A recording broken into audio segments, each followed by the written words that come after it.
Hey everybody, the last couple of weeks we hit number 79 on the overall iTunes podcast charts. That's out of millions of podcasts, we hit 79. So I want to say thank you to that. My next guest, it's about psychedelics, everybody.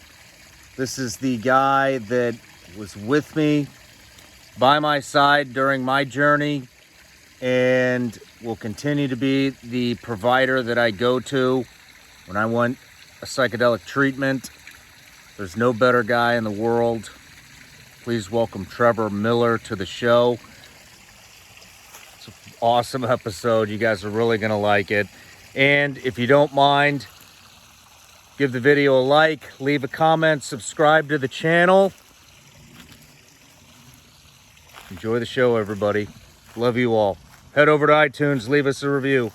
One last thing, everybody. There's a big movement in DC right now trying to get psychedelics more available to the thousands and thousands of people that it's helping. If you're for that, I've linked how to get in contact with your congressman, with your senators below. Shoot them an email. Tell them how many thousands of people this is helping and give them a little push. Sometimes politicians just need a little push. All right, love you guys. Appreciate all the support. You're gonna love this episode. Cheers. It took me to my most vulnerable point in my entire life. For context of where this substance comes from, it comes from the back of a Sonoran desert toad. These are the two toxic glands right here behind the eyes. The Sonoran desert toad, native to Arizona, and it holds a reputation. This toad is the second most toxic toad in the world. That was so powerful. I can't imagine people not having a breakthrough.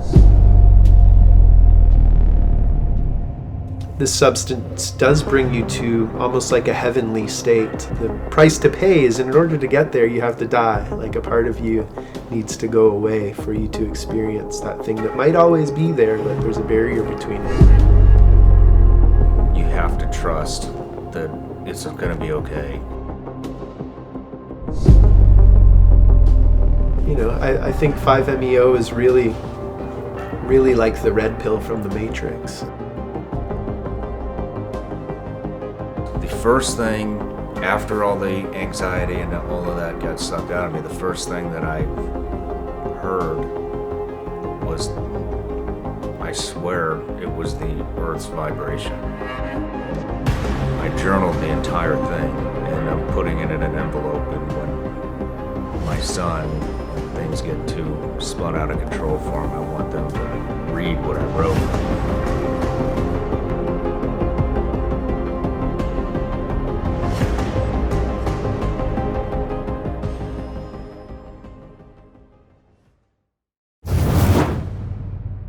Serious question. Who wants to take the best shit of their entire life? Right here, I do. How do you do that? You go with Bubs Naturals Collagen Protein. You rip the thing open, you put it in your coffee, you stir it up, and you're on your way. Now, if taking the best shit of your entire life doesn't interest you, collagen will also give you beautiful hair, great skin, and nails to die for. So, and you'll recover a lot quicker in between workouts if that's your thing. So now that we got the good shit out of the way, get it?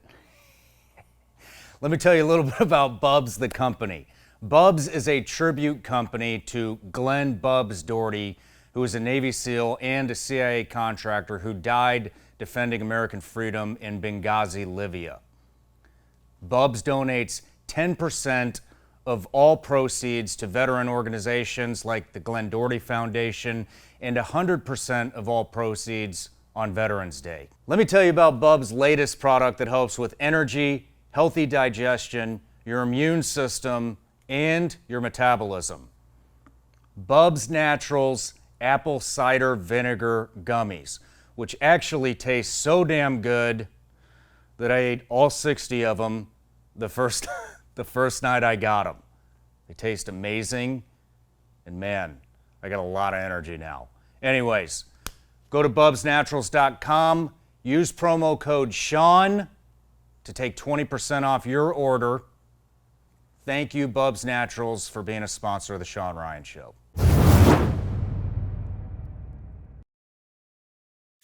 Trevor Miller.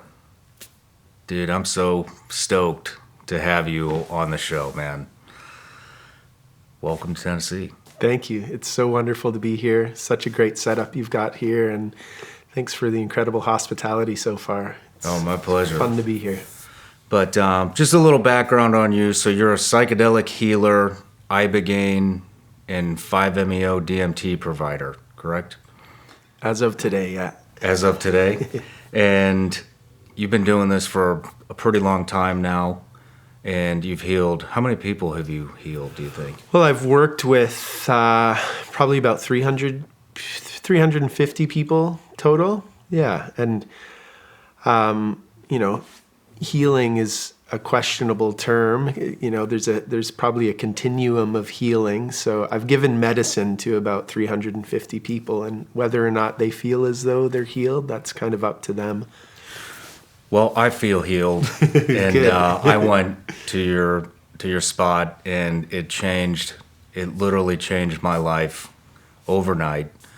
My wife noticed it, even my 6-month-old son noticed it, and I actually did a 2.5-hour episode on it just a couple weeks ago, talking about the entire experience, and just giving me more than just a breath of fresh air. It's changed my life in so many ways. Wow. So thank you. Thank you. You did all the work, though. But I'm glad I was able to hold a space where you were able to do that work. But you did all the heavy lifting during that week, dude. Well, thank you.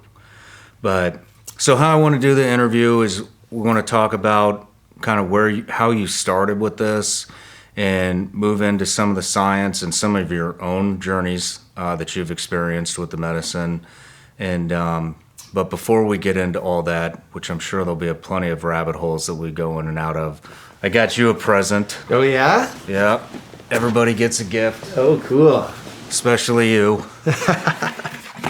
Oh, wicked. I was hoping I was going to get some swag, man. Good. And I heard something about your famous gummy bears. dude, you got to try them. Really? It's so funny. If you were to ask me what my favorite candy is, 100% it's gummy bears. Really? Yeah, man. So thank you. Well, I can't wait to hear what you think about those. Oh, right on. But, thank you. Yeah, man. And I want to send you and your whole staff like a bunch of stuff. So they cool. will appreciate that, as you know.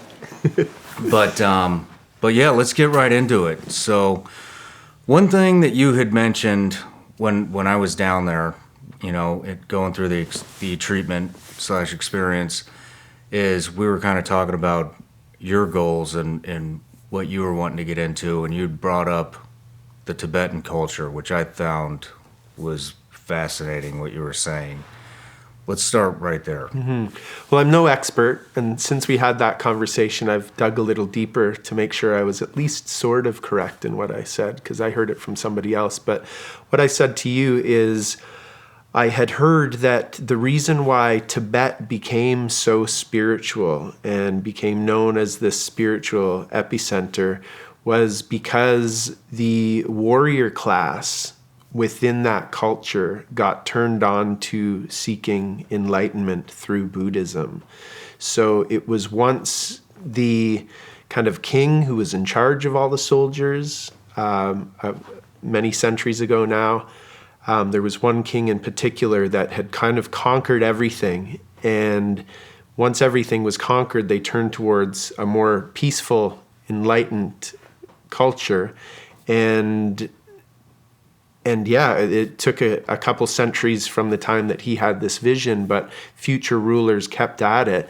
And it was through kind of those warriors turning towards enlightenment, turning towards meditation, turning towards Buddhism, that once that particular class had been converted, then everybody else got on board. And I've in working with veterans recently, that just kind of popped in mind because I'm seeing it working with you guys. It's like, wow, these guys have seen everything. These guys have been through everything. These guys have had amazing experiences, and a lot of those experiences weigh very heavy.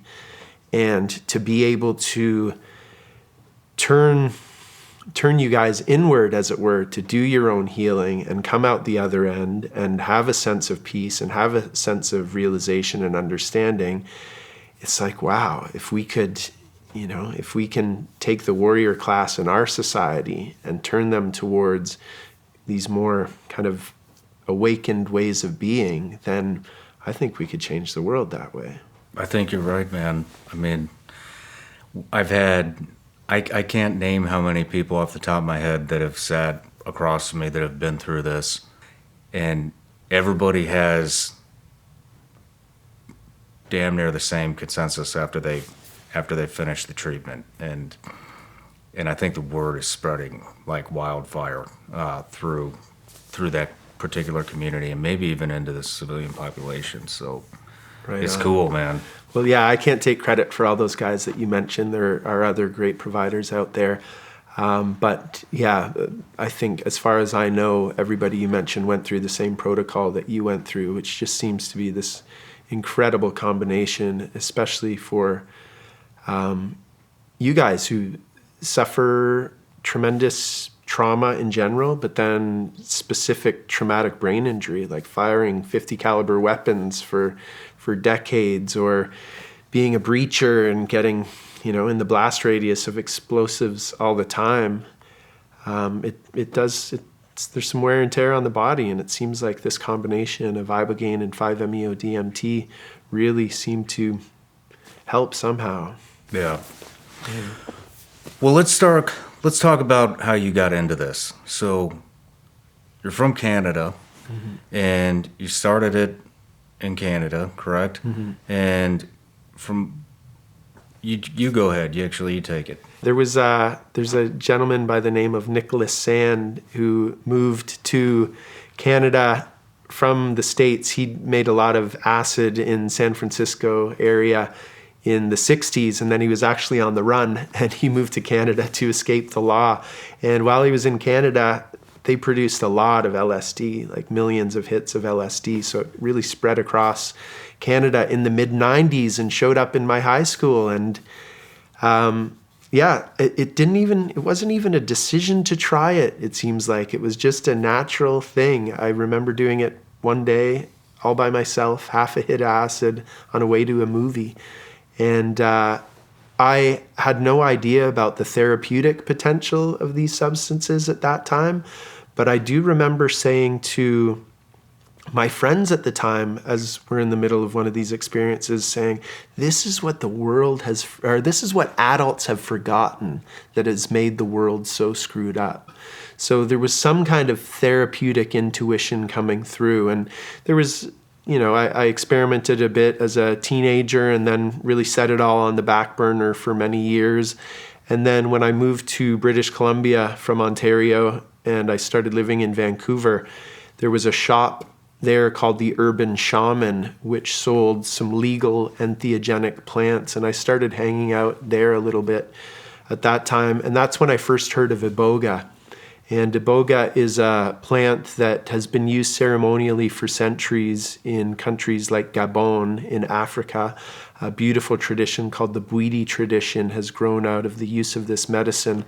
And in the early 1960s, it was discovered that Iboga and Ibogain, a particular alkaloid in the Iboga plant, is very good for treating opiate use disorder or heroin addiction. So in the early 60s, that discovery was made. So I heard about Iboga at that time, but more directly to the story of how I came to be here and work in this field. Post 9/11, I was new to Vancouver. After 9/11, I was kind of very distraught with the state of the world and was looking at ways that I might be able to make it a better place. And Vancouver has a neighborhood called the Downtown East Side, which is basically a 4-block radius of, it's known as the poorest postal code in Canada because it is. There's just a high rate of poverty there and a high rate of a lot of the stuff that comes along with poverty, like drug use. And I was new to Vancouver. 9/11 happened. I was looking at ways to give back. This neighborhood looked like maybe it could use some help. So I just kind of very naively started looking at ways that I might be able to help this neighborhood. I knew I had no training in how to do that, but I thought maybe my fresh perspective might lead to some discovery nobody else is looking at. And essentially that turned into about a 10-year networking and research project. In 2005, I really dug into it. I spent about 6 months going down there almost every day. I even moved into an apartment at the corner of Hastings and Main, which is kind of the notorious corner there. And it really couldn't really find any solutions for a long time, but I kept at it and just had this intent that, maybe I'll find something that can help one day. And then in 2009, I was in a meeting with a woman who worked down there, and I had been working on cruise ships for a few years before that, so I was just freshly back in Vancouver and wanted to start up my little pet project again. And through a conversation with a woman who works down there, who's a bit of a legend, I was looking at ways that I might be able to help, speaking to her about it. And the whole time I was speaking to her, there was a binder on the wall behind her that said Ibogain on it. And just near the end of that conversation, I said, "What about Ibogain?" And she said, "Actually, I have people calling me for that all the time." There was an Ibogain clinic in Vancouver that had closed down a couple of years before, but their website was still up, and her name was on the website as somebody you might be able to get in touch with to find out more information. So she was getting this constant stream of phone calls. And I said, well, let me follow that thread, because I was familiar with the plant medicine world, and it was of interest to me. So let me see what I can do with that. So she basically started forwarding all those phone calls to me whenever she got a call about Ibogain. And I gave it to a couple of people right out of the gate. And I'm really lucky that they didn't die because Really? I didn't know what I was doing. Ibogain is a potentially dangerous substance. And thankfully, nobody was hurt, but I saw pretty quickly that I didn't know what I was doing, and I stopped that. So the phone kept ringing, and I would essentially tell people to go to Mexico. If you are planning on doing it on your own, you probably shouldn't, but if you are, here's a few things that I know. And then in 2012, this woman who kind of had this idea with me, she called me one morning and she said, "Did you know that there's an Ibogain Providers Conference in town?" And I didn't. And she said, "Well, I put your name on the list as a provider. You should go down there."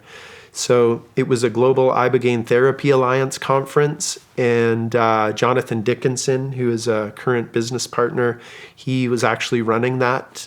And we met, became kind of fast friends, and at that conference, I met a lot of people from the Ibogain community, really incredible people that have been kind of carrying the torch in this realm when, before it was cool, that's for sure. And I met my business partner, the guy who became my business partner at the time. He had been to Mexico. He had learned how to work with Ibogain there, really wanted to work with it in Canada.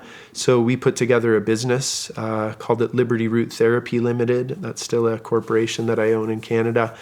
And we worked with Ibogain, and I was able to legally do that in Canada from 2012 when we started through until 2017. Ibogain was listed as a natural health product in Canada. So that's a supplement would be a natural health product, or rhodiola or ginkgo biloba or something like that. So Ibogain got kind of miscategorized into a natural health product, which gave this window of opportunity to work with it legally. In 2017, Health Canada rescheduled Ibogain because a natural health product shouldn't be potentially dangerous, and Ibogain is potentially dangerous.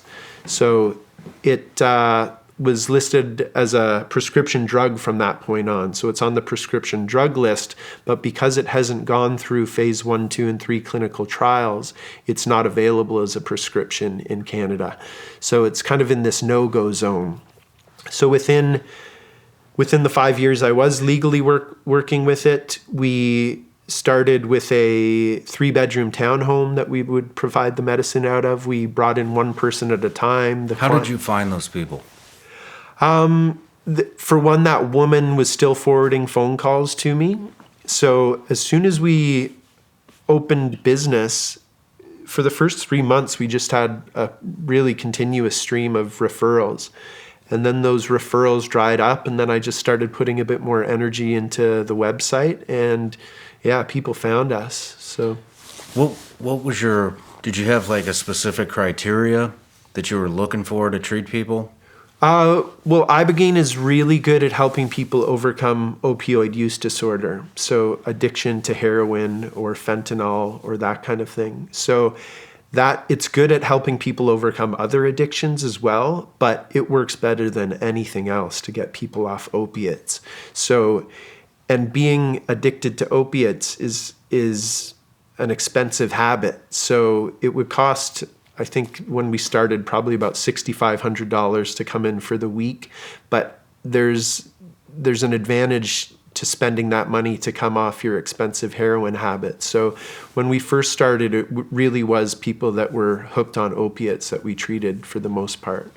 So that's how Ibogain really became known in the Western world, is this can get people off heroin. So, you know, like you went through the 24-hour-long Ibogain experience, you can give somebody Ibogain, and within an hour or so, their withdrawals are gone. And then they go through that incredible journey like you experienced, but then they come out at the other end. And, you know, credit to Howard Lotsoff, was the gentleman in the early 60s in New York City. His chemist friend said, you might be interested in trying this Ibogain stuff. And he did. And he was hooked on heroin at the time, and he went through this incredible journey. He came out the other end. He said, wow, I'm never going to do that again. But then he's like, wait a second, I haven't wanted heroin the whole time I've been on this, nor do I want it now.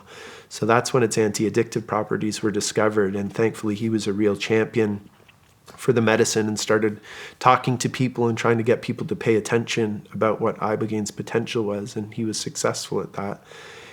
And those are primarily the people that we treated. We did do some for depression and different psychospiritual reasons, and helping people overcome, alcohol use disorder and cocaine addiction, and but mostly people for opioid use disorder. And we treated about 75 people through that first place, one person at a time. And then we graduated to a larger house, and we could treat 3 people at a time at the larger house. And it was under a semi-medicalized context. We had a doctor that would work with us to prescribe anything that we needed. We had a nurse that would come in during the actual Ibogain experience itself. And that was good, but compared to what we're doing now, it almost feels underground, because as you've seen, what we're doing now is fully medicalized. We have a paramedic on duty 24 hours a day while you're there.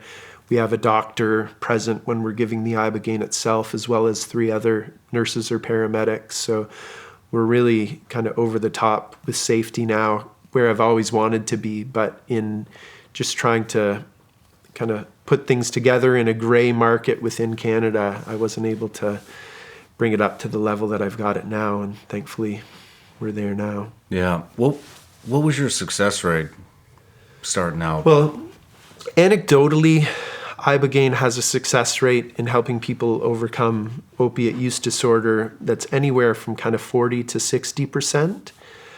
I think with proper pre-care and proper aftercare, you can get the number up quite a bit higher than that. But 40 to 60%, like if you look at that compared to addiction treatment statistics in other realms, like, you know, whether it's checking yourself into a 30-day facility or going to meetings or whatever it is, I think if you look at a meta-analysis of how successful AA is or NA is, it's not more than 10% successful.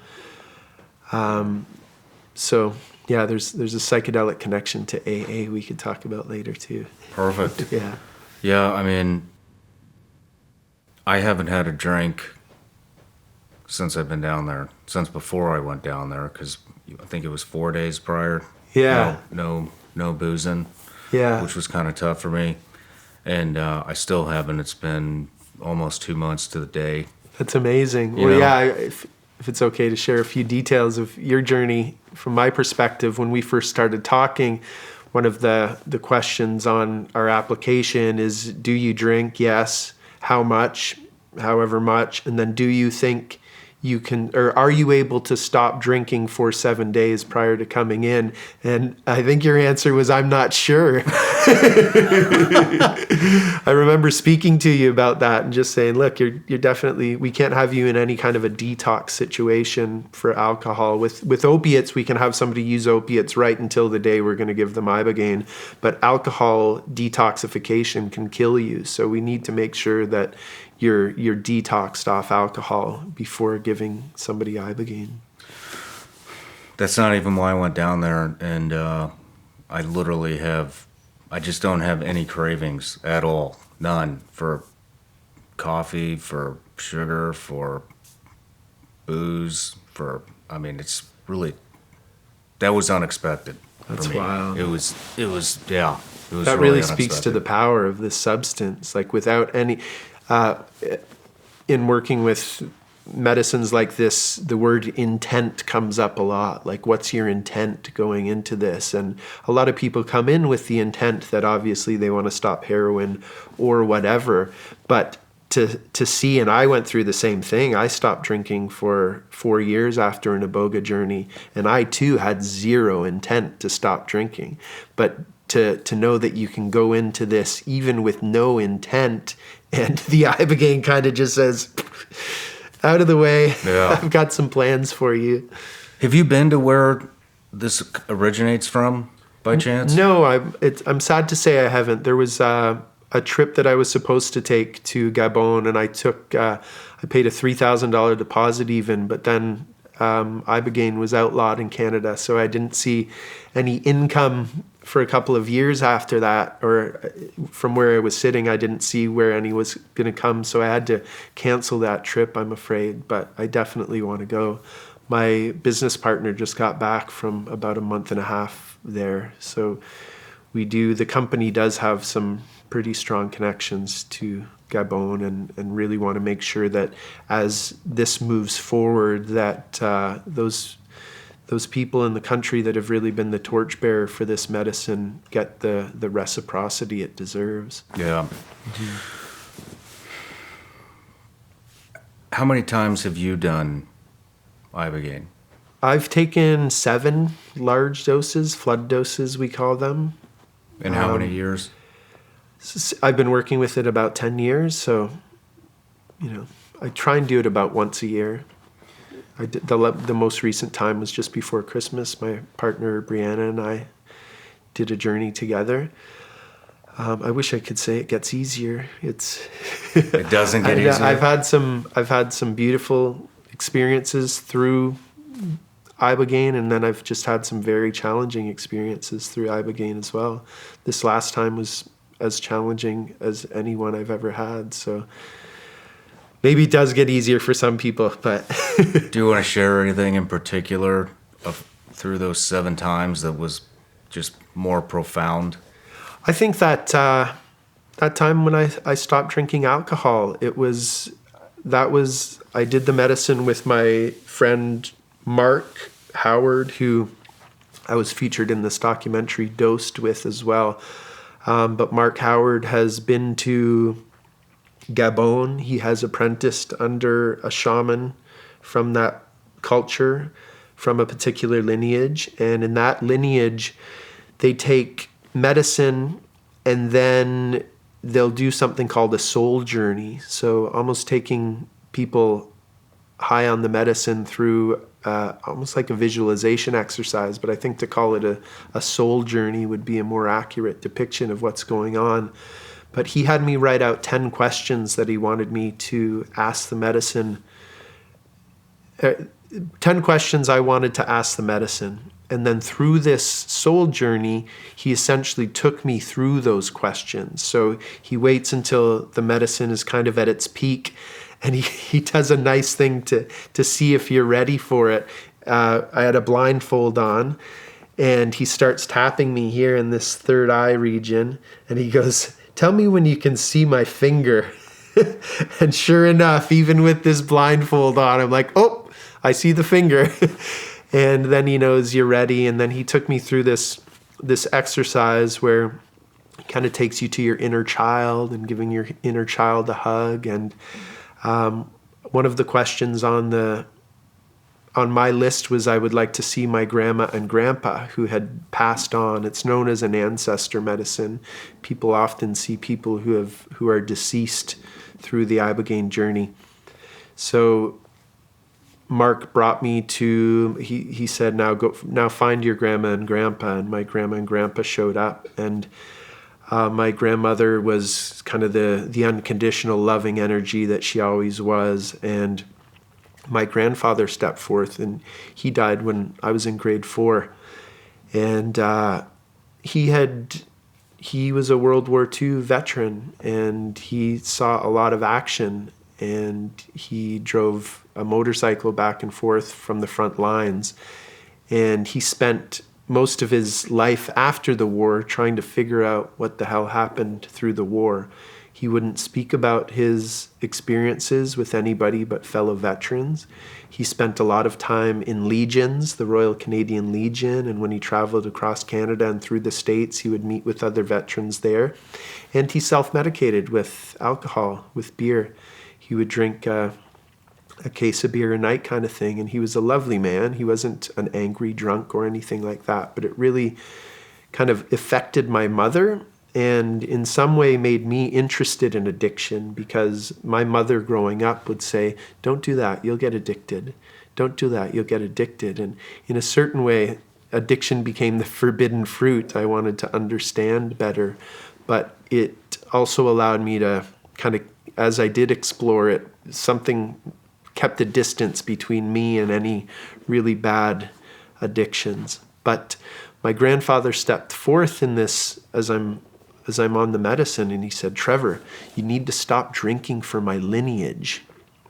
It was just very clear. That's what he came forward with. Nothing else. Yeah. So later on in that journey, Mark had me, he said, he had me flying, and he said, "Now fly to your house." And the house that I was living in at the time was this beautiful 6,500 square foot mansion on a couple of acres where we treated people with Ibogaine. And he said, "Go to your front yard." And he said, "Is there any tree there?" And I said, "Yes." And it was this beautiful, we had 2 beautiful cherry trees in the front yard. And it was the time of year that they were flowering. So these 2 giant pink flowery trees. And he said, "Go up to one of those trees." And I did. And he said, "Give the tree a hug." So I gave the tree a hug in my vision. And he said, "Ask that tree what the meaning of life is, or what the purpose of life is." And I asked the tree, "What's the purpose of life?" And the tree came back with the answer, "To flower," which to me was just a perfect answer from a pink flowery tree, which I think speaks volumes of what the true purpose of life is. I think that is what we're here to do, is, grow a solid base so that you can finally flower. And then he asked me another question. He said, "Ask that tree," it was something about negative tendencies, like how to get rid of negativity in your life. And I asked the tree whatever this question was, however I worded it. And the tree said, "Stop watering your weeds." And to me, that spoke about alcohol. And alcohol, my relationship with alcohol, like I said, I did my best to keep it at a distance because I'd been forewarned about the addictive tendencies in our family. And but that didn't stop me from drinking, and I've been on some benders, that's for sure. But at that point in my life, I I wasn't drinking that much, but I was having a bottle of wine every now and then. And it's not like the bottle of wine created a tremendous hangover the next day, but it was watering my weeds. It was watering my depression. It was watering my procrastination. It was watering my lethargy. So after this journey, I kind of got up the next day and I was speaking to Mark about, I said, yeah, a whole bunch of stuff came up about alcohol. And he said, well, and he had stopped drinking a few years before because he really needed to. And that's the reason why he came into the Iboga world, is he needed help overcoming some of those negative patterns in his life. And he said, well, there's an argument to be made because of the nature of the work that we've chosen, treating people with addiction, that maybe we need to hold ourselves to a higher standard. And I said, yeah, that just makes a little too much sense for me. So maybe I'll try and stop drinking.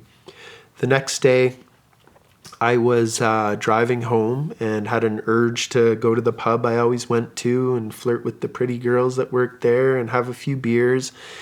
And I thankfully called Mark and said, yeah, I have an incredible urge to go for a drink. He said, well, you don't have to stop forever, but at least while all this good medicine's in your system, and Ibogaine does stay in your system for a while after, maybe just skip it tonight. So I went home, I went to bed, I woke up the next day, and my relationship to alcohol totally changed. Like, just any desire to drink, like you're talking about, just was gone. And I went 3.5 years at that point without a single drink. It really kind of just fell away joyously. In the past, had I been the designated driver or something like that, and I was out with a bunch of people who were drinking and I wasn't drinking, I would be bitter. I would be upset that I wasn't joining in on the party. But after this, it was fine. I would hang out with people who were drinking, and it was okay. Yeah. And yeah, it just fell away beautifully. And then there was one very interesting special occasion that came up, which was my first glass of wine that I had after about 3 years. And I've allowed a little alcohol in here and there, but, never been drunk, and have really, keep it at a distance and respect its power. And sure, I'll have an occasional glass of wine on a special occasion, but other than that, my relationship to alcohol really has completely changed. It sounds like you had like a lot of visuals during that particular journey. I personally felt a lot more, I don't know really how to describe it, but it was a lot more like intuitive type thoughts or intuition. I'd say primarily that's the way I experience the medicine as well, with Mark actually guiding me through a visualization exercise, and I'll kind of picture this and go here. I like when I went to the front yard of my house and hugged that tree, I really did feel like I saw the tree. But I was thinking, even as I was explaining this to you about my grandparents, I didn't feel like I actually saw my grandparents. It was like an intuitive hit that they were there. And the very first time I did a large dose of Ibogaine, I know that I did have incredible visuals, and I remember saying to the people in the room that were sitting for me, I said, oh, I wish everybody could see this. But the next day and moving forward, I can't remember what I was seeing when I said that. So and then I'd say most of the journeys I've had with Ibogas, it's more like feelings that come across me that are delivering the messages. And I think, as I like to tell people who are going to be taking the medicine, is not everybody does have visuals, and that's okay. Everybody still seems to get what they need from the medicine. And it's even if you do have incredible visuals, a month or two later, when you're thinking about the benefits you got from that experience, you're not going to be sitting there thinking about all the things you saw. It's more like what changed in your life afterwards. That's what's exciting about this medicine, is how many degrees did your course change after that experience? Yeah, definitely. I mean, I've only done it once, and I want to do it again, but I don't think it's time yet.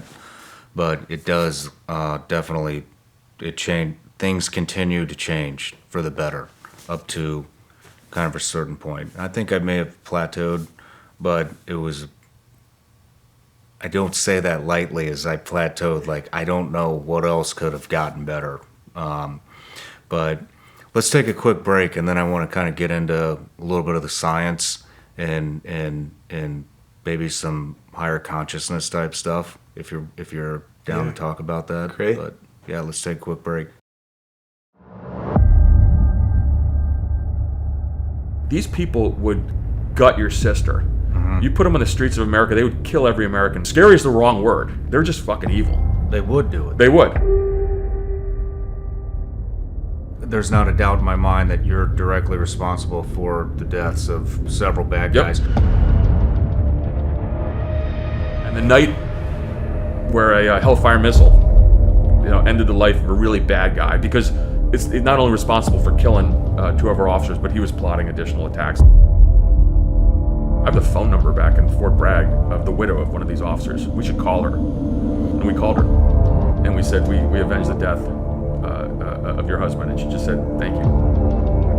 Since 2016, U.S. government officials overseas and their families have reported sudden, unexplained brain injuries. These officials were injured by an unseen weapon. But look, in 2016 in Havana, Cuba, at the U.S. Embassy there was a rash of these, kind of mysterious injuries in which U.S. intelligence officers and diplomats, as well as the Canadian embassy staff, heard this kind of high-pitched sound, but really suffered debilitating injuries.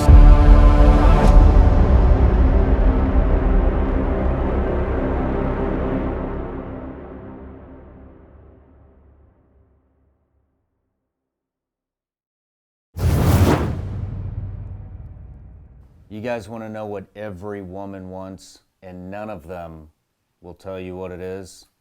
I'm going to tell you. It's one of these.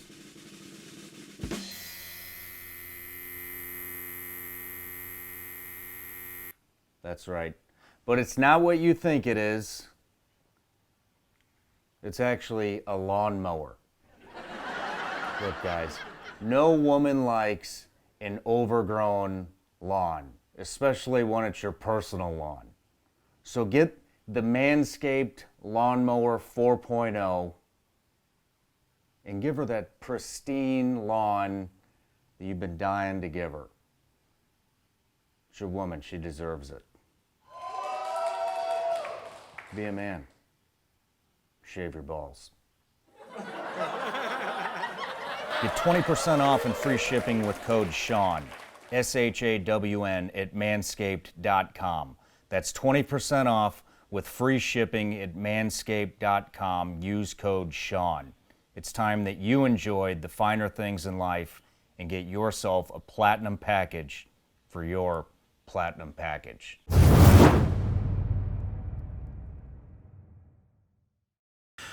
All right, so we're back from the break. Let's get into some of the science behind Ibogaine and why it's curing all these addictive traits, and it's just doing so much. It's killing anxiety for a lot of people, depression, addiction. It helped me be in the moment. It helped me with all of that stuff. Anger issues. What are some of the other things?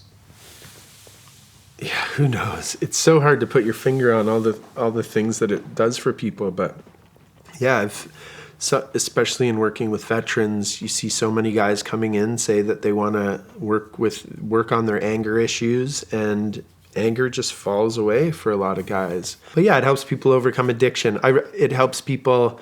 I've seen these substances help people with obsessive compulsive disorder. I've seen. Overall, these substances are generally contraindicated to bipolar, but I have seen, so you wouldn't necessarily treat somebody automatically with bipolar. You would need to really dig into the case and make sure that they're going to be able to go through the experience safely. But I've seen it there's one incredible case study where a woman accidentally overdosed on LSD, took way more LSD than she should have. She was a young woman. She ended up in the hospital. It was a really rough night, but when her father walked in the next day, she said, "It's gone," meaning the bipolar was gone. And years later, it's still gone. So I've seen Ibogaine work for that as well. Wow. Just that's like an N of one, just one guy. So who knows all the things it can help with. I've seen it help with neurological disorders like fibromyalgia. I've seen it's really good at treating Parkinson's disease in low doses. You just microdose a bit of Ibogaine every day and it seems to better the dozen or so Parkinson's symptoms. So, but way more research needs to be done. These are outlawed in the United States, so it's hard to do research. It's molecules that are no longer patentable, so it's not like big pharma's rushing to study Ibogaine. I've also read that this is supposedly might be able to help with Alzheimer's.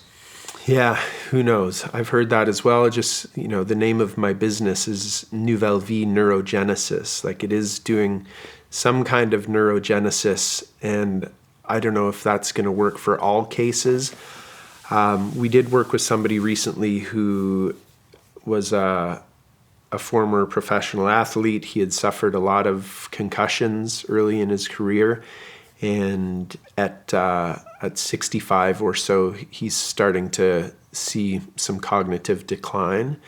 And we gave him, put him through the protocol, and he's going to continue with microdosing. And he hasn't seen dramatic changes.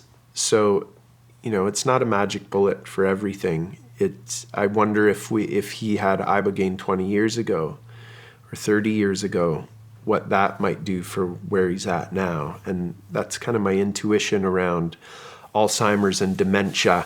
I'm not sure we're going to be able to treat the worst off cases with this medicine, but if you can catch somebody in the early stages of those diseases, I wonder what would happen.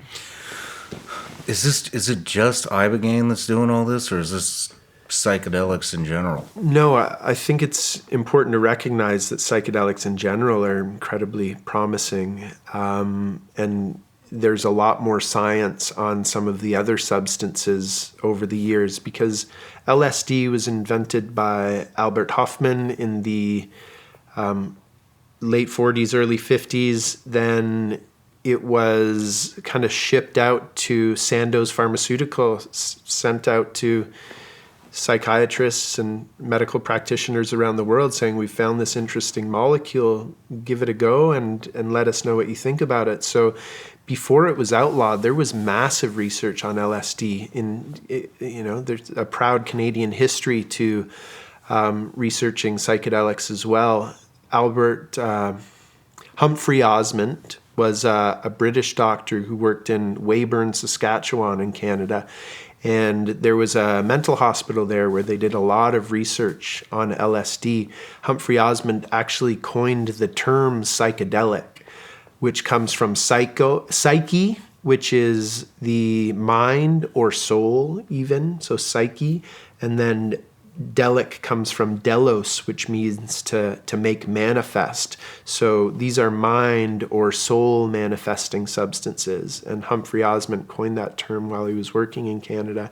But at that hospital, they did studies on alcoholism. They treated over 750 people for alcoholism with a more than 50% success rate. Psilocybin mushrooms, or psilocybin is the active ingredient in magic mushrooms. It's kind of the drug that I think has been studied the most in this new psychedelic renaissance that has started within the last 10 or 15 years. Psilocybin's very good at helping people overcome end-of-life anxiety. So people who have been diagnosed with terminal illness and they take a single psilocybin session, and by that I mean taking the medicine in a controlled setting with somebody sitting for you with a blindfold on, with headphones on, and a playlist, and just going deep into yourself for the 6 or so hours that the medicine affects you. And people come out after that and aren't scared of death anymore and are kind of at peace with where their lives are headed. So there's just incredible promise. MDMA is the other substance so MDMA and psilocybin are both in clinical trials to become prescription medicines. MDMA has been brought through the clinical trial process by an organization called MAPS, the Multidisciplinary Association of Psychedelic Studies, and Rick Doblin is the founder of that organization, and he's basically been working since about 1983 to turn MDMA into a prescription. So MDMA has been used, it's being used to treat post-traumatic stress disorder, and in order to get in the clinical trial, you need to have post-traumatic stress disorder that nothing else has worked for. And they're in phase 3 clinical trials right now with breakthrough therapy status, meaning the FDA is excited about what they see, so they're pushing things through a little quicker because there's a great need for the substance as well. And in the phase 2 clinical trials, like I say, you needed to have treatment-resistant PTSD, and 78% of the people after that protocol, which is 3 MDMA sessions split apart by a month each with support, with therapy before, during, and after, 78% of those people no longer qualify as having post-traumatic stress disorder. Wow. So it's just a real game changer. How long does that experience last? That's about 6 hours as well. 6 hours? Yeah. So the MDMA is, the street drug ecstasy. And yeah, it's interesting what it seems to be doing. We call it the heart medicine. It really opens up the heart. So a way to treat trauma is you get people to go back to the traumatic event and relive it, and kind of, it takes away the sting a little bit, but sometimes it's hard to get people to go back to those traumatic events. And with the MDMA in the system opening the heart, it makes it easier to have compassion for the situation, yourself, anybody else involved. And it just changes the context around the whole event so that it doesn't sting and trigger you the same way that it used to. Are different psychedelics used for different things other than, because Ibogain helped me with all of that. Mm-hmm. Is it like dosing that's different, or is it the actual ingredient, or am I making sense? Yeah, I think, if somebody came to me and said, came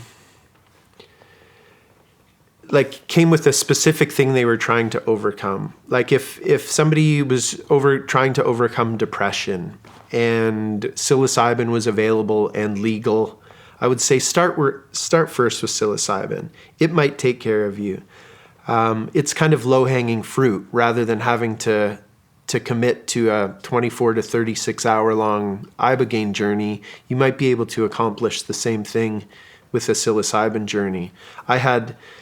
Once I had stopped working with Ibogain in Canada, I had a friend who reached out who had a friend in really, she had just kind of come clean with her friends and family that she had a really big issue with cocaine and alcohol, and wanted to know if I could give Ibogain treatment. And I said, well, Ibogain's a big investment. It's going to cost, for a detox, it might cost you, $10,000 and take 10 days. And I wasn't operating at that level at the time. I said, but as long as you're able to stop the alcohol and the cocaine for at least a week before, so that you're not in any kind of detox situation, then to do something like a psilocybin journey, that might take care of what's going on. So that's what happened with this woman. She was able to put up a support mechanism whereby she wasn't drinking for a week or using cocaine, stayed with her father, I think, and kind of just detoxed that way, and then came in with somebody and did a psilocybin session, and I know she hasn't used cocaine or alcohol ever since. I think it's been about 3 years now. Wow, so it's like a potency. Yeah, it's just, it's kind of, yeah, who knows? It heals at that deep level. I think the level we're going to talk about now, just something within the deeper realms of consciousness gets fixed, or more insight is brought to help people move forward without the need for those substances they know are destroying their lives. What about, just while we're on the topic of all these different psychedelics, what about ayahuasca? Yeah, ayahuasca is a plant medicine from the Amazon, Peru generally. It's two plants brought together. One of the plants contains DMT, which is the psychedelic, and then the other plant contains an MAO inhibitor. So when you take DMT orally into your mouth, it immediately gets destroyed in your stomach. But when you have this inhibitor mixed with it, then the DMT becomes orally active. So then it stays in your system, and ayahuasca is kind of anywhere like a 4 to 6 hour long journey. And then you can also vape or smoke DMT itself, which is shorter and more potent. I've heard it described that taking ayahuasca, you climb a mountain for a couple of hours and then you go down the mountain on the other end, whereas with smoking it, you kind of just teleport to the top of the mountain for a few minutes and then drop back down.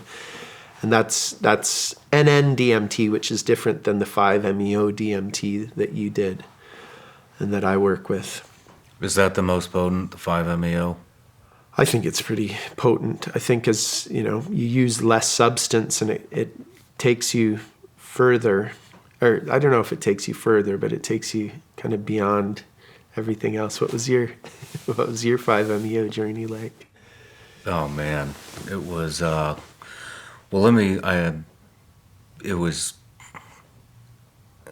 It's so hard to describe this stuff, but once again, for me, it wasn't very. It was almost all my journey that I did with you, the Ibogain and the 5-MeO, was more intuition type things. There wasn't a whole lot of visuals. The one visual, well, I'll start from the beginning.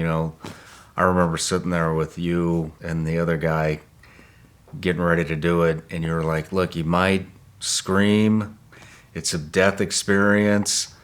And that was on one of the things that we watched prior to doing it. And man, I struggle with anxiety. Mm-hmm. That was a whole new level. I haven't felt that kind of anxiety in a while. And I remember saying, I was like, am I the only one that's scared shitless to do this right now? I was like, is this normal? Because I feel like I should have been more nervous about the Ibogain than the 5-MeO. And you guys both said, yeah, no, that's totally normal. Mm-hmm. And I did. Then when I did it, when you gave it to me, it definitely took me to my most vulnerable point that in my entire life. And I felt like everything bad, all the negativity, all the anger, suffering, all of that resentment, I feel like it got sucked out of me in about 30 seconds, 45 seconds, maybe a minute, Wow. And I just felt like all these areas in my body just were all shaking. I didn't feel like my whole body was shaking. I felt like it was like maybe like $50 size knots in my body getting worked out. That's kind of what it felt like. And then once they were worked out, it felt like everything just got like sucked right out of me. Wow. And then it was all. Then I opened my eyes and I was looking at the exact same thing that I looked at before, but it was totally different, and like people talk about the energy and all of that and that higher consciousness, and I gotta be honest, like I went down there with an open mind, but I always thought that kind of stuff was kind of hokey, I was like, yeah, okay, whatever. Now I'm like all in. So I saw, it's weird, like I said, I saw the exact same thing, but it was With new eyes. Yep, it was like just something switched in my brain. That's why I was asking about higher level of consciousness, because I could feel this energy, and I give a great description on this, on that previous video that I released, but I could see all the energy being transferred from thing to thing to thing, and it was all one energy. It wasn't like your energy is different than my energy and different than the tree and the grass. You could, for the first time in my life, I realized that everything had the exact same energy within it, and it was all being transferred in every direction, being received, being sent out. Like it was all just one flow. Wow. Kind of, I guess is kind of the way I would describe it, I guess. Amazing. And I didn't, all the things that I've been holding on to. I mean, I'd known you for what, 4 days at that point, and I admitted something to you that I'd never admitted to anybody, not even my wife. Wow. And one other person I admitted that to, and it felt it felt like great, and the only like visual that I got was right when I first took it, and you do the countdown, and it was like this explosion of like red, yellow, pink, like kaleidoscope, but that lasted for A second. yeah. I mean, Yeah. it was like in and out. So NN-DMT, which is the ayahuasca DMT, it's, especially when you smoke it, or not especially when you smoke it, it overall really does have the colors and the kaleidoscopes and the visuals. It's, people talk about, going to different dimensions and meeting entities, and machine elves is a term that comes up. There's some kind of machine elf out there in the cosmos that people bump into. And ayahuasca is a kind of more extended version of that, and incredibly healing, incredibly powerful. I've heard amazing healing stories from ayahuasca, which is quite popular right now, and I think for good reason. It's incredibly good for people. But yeah, what you're describing about the kind of seeing the energy and the connection between everything after your journey, for me, I often say to people that these substances, they don't seem to add anything to anyone. It's not like you take Ibogaine and this missing piece is finally put in place and you can live life better from then on. It's more like, as we see life, we're seeing life through a filter. It's like we see life through a pane of glass. And as we live, that filter gets dirty. Our heart gets broken, we're betrayed, things don't turn out the way we would have hoped, and that glass gets dirty, and it gets so dirty that we don't even notice it's dirty anymore. And like, just imagine driving on the highway and your windshield gets super dirty. You turn on the windshield wiper, and then all of a sudden you can see clearly again, and light, and it's beautiful outside again. But while all that gunk is on you, you can't tell how great life is. And I think that's what these substances do. It's not that they add anything to you. They're just really good at cleaning that glass from the inside out. And then once that glass is clean, you're like, oh, wow, I'm seeing things in an entirely different way, because this glass hasn't been clean in a very long time. But when you speak of, when I prepare people for the 5-MeO journey, me and my team, when you take Iboga, there's still very much a sense of you. I wouldn't necessarily call Iboga an ego destroyer. A lot of these substances that label gets put on them. I wouldn't necessarily call Iboga an ego destroyer.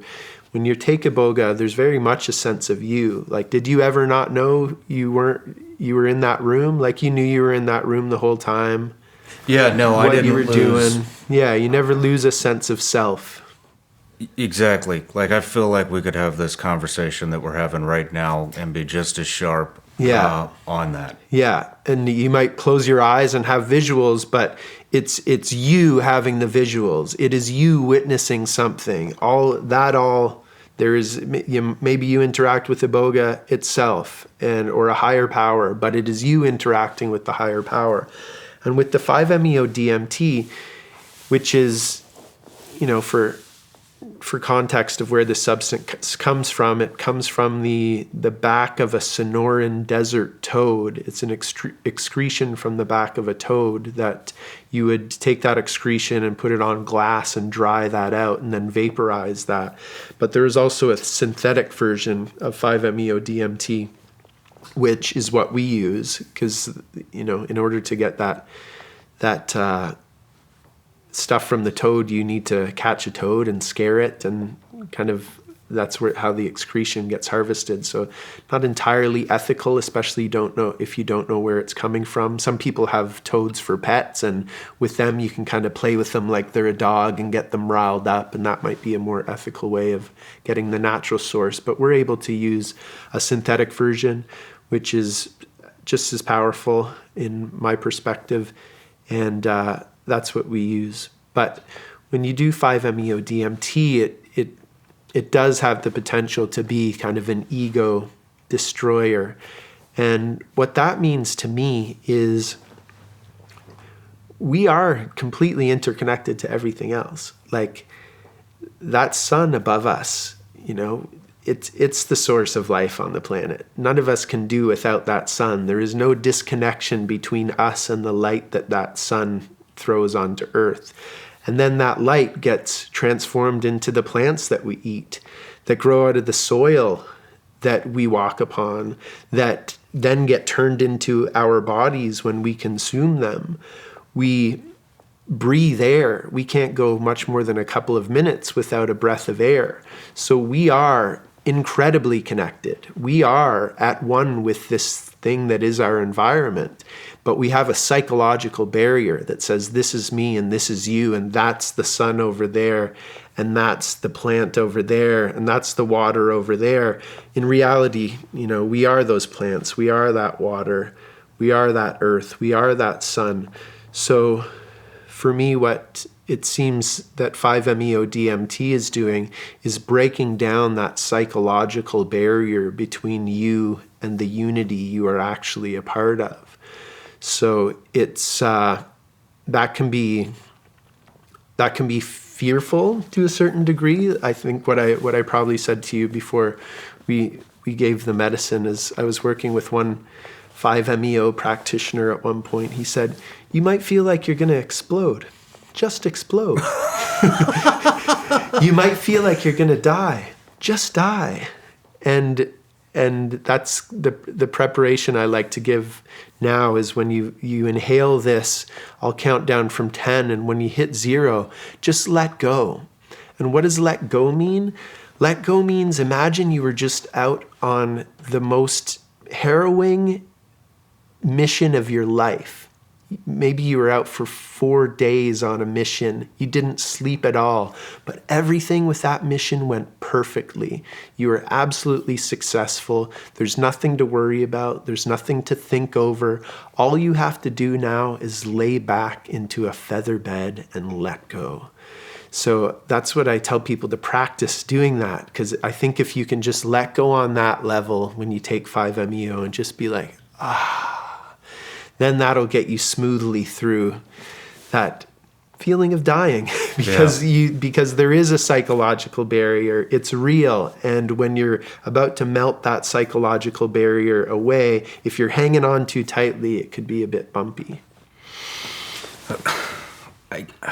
that was so powerful. I can't imagine people not having a breakthrough, but I mean, I know that they don't. But so the importance of actually letting go, like what you're saying is you really do have to trust that it's going to be okay. And I remember saying that to myself after I was screaming at the top of my lungs. I remember saying that to myself, like kind of coaching myself through until I broke through. And man, like now that I'm thinking about it, I'm just going back, and I remember the first thing after all the anxiety and all of that got sucked out of me. The first thing that I heard was, I swear, it was the Earth's vibration. Have you experienced anything similar to that? No, but No? it makes sense. But I felt that. I could feel it, and I could hear it. And then I felt like my breath turned into the earth breathing. Wow. That's kind of what I felt. And then like I said, it was all like intuitive type feelings. The second time that I did it, I felt the presence of my best friend. No visual, no communication. I just felt him. And I started crawling into a certain direction, trying to, actually, I don't know. It was just intuition, It was like, I know he's right there. But if you had, let's hear some of your experiences. Well, I'll say my experience next, but I had a woman come through recently who had very suddenly and horrifically lost her husband, and she went through the same protocol you did. And after the Ibogain experience, it was good for her, but it didn't give her the closure on her husband like that. And it was after the 5-MeO journey where she's like, he's with me. Like, it just totally, all of a sudden, it just completely made sense. I feel like 5-MeO is often called the God molecule or the bliss molecule. For one, nobody ever called Ibogain the bliss molecule. but I really feel like this substance does bring you to almost like a heavenly state, like that's what heaven's going to be like. And the price to pay is, in order to get there, you have to die. Like, a part of you needs to go away for you to experience that thing that might always be there, but there's a barrier between it. And 5-MeO seems to be very good at helping you overcome that barrier. I once did 5-MeO. You can snort it. There's a freebase version of it, and there's a salt version of it. And the salt version of it you can take into your nose, and it kind of extends the journey a little bit.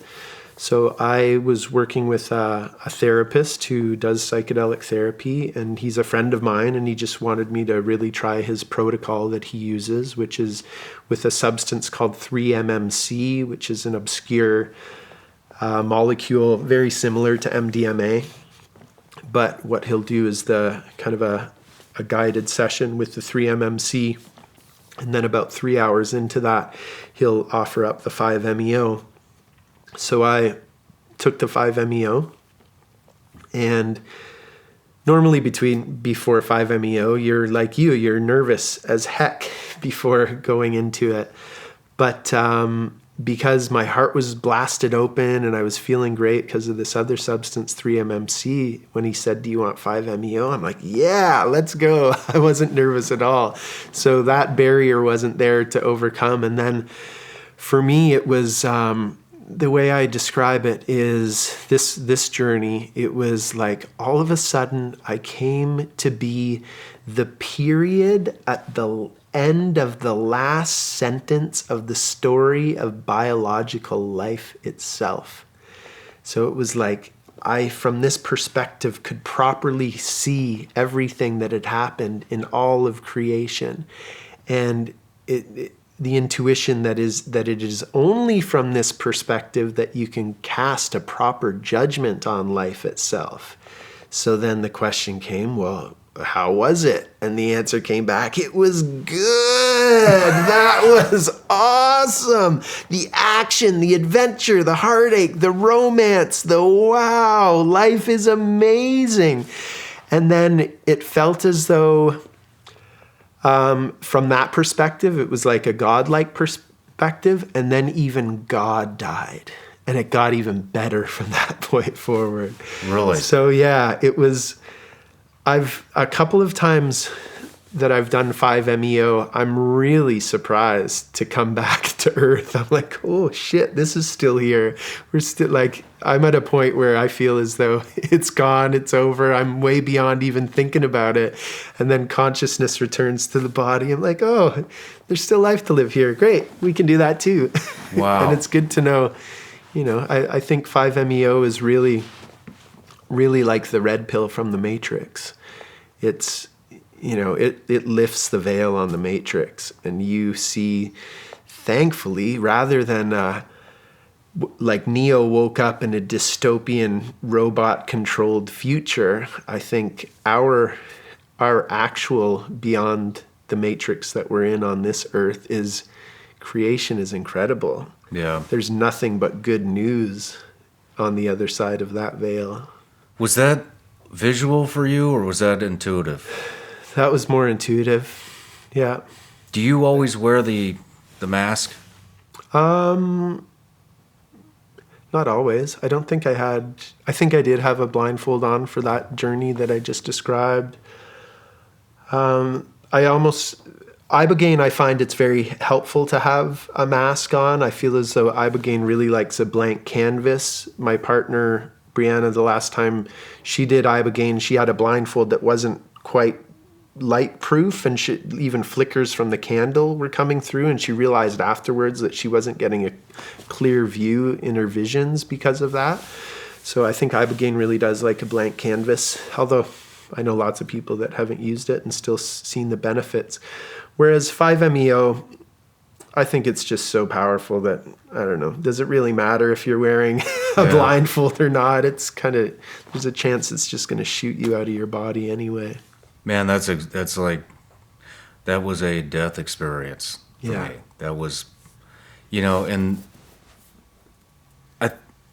I know I have more to go, but without, I always feel like kind of guilty saying this now, but when it first hit, and I was letting go and I had that breakthrough,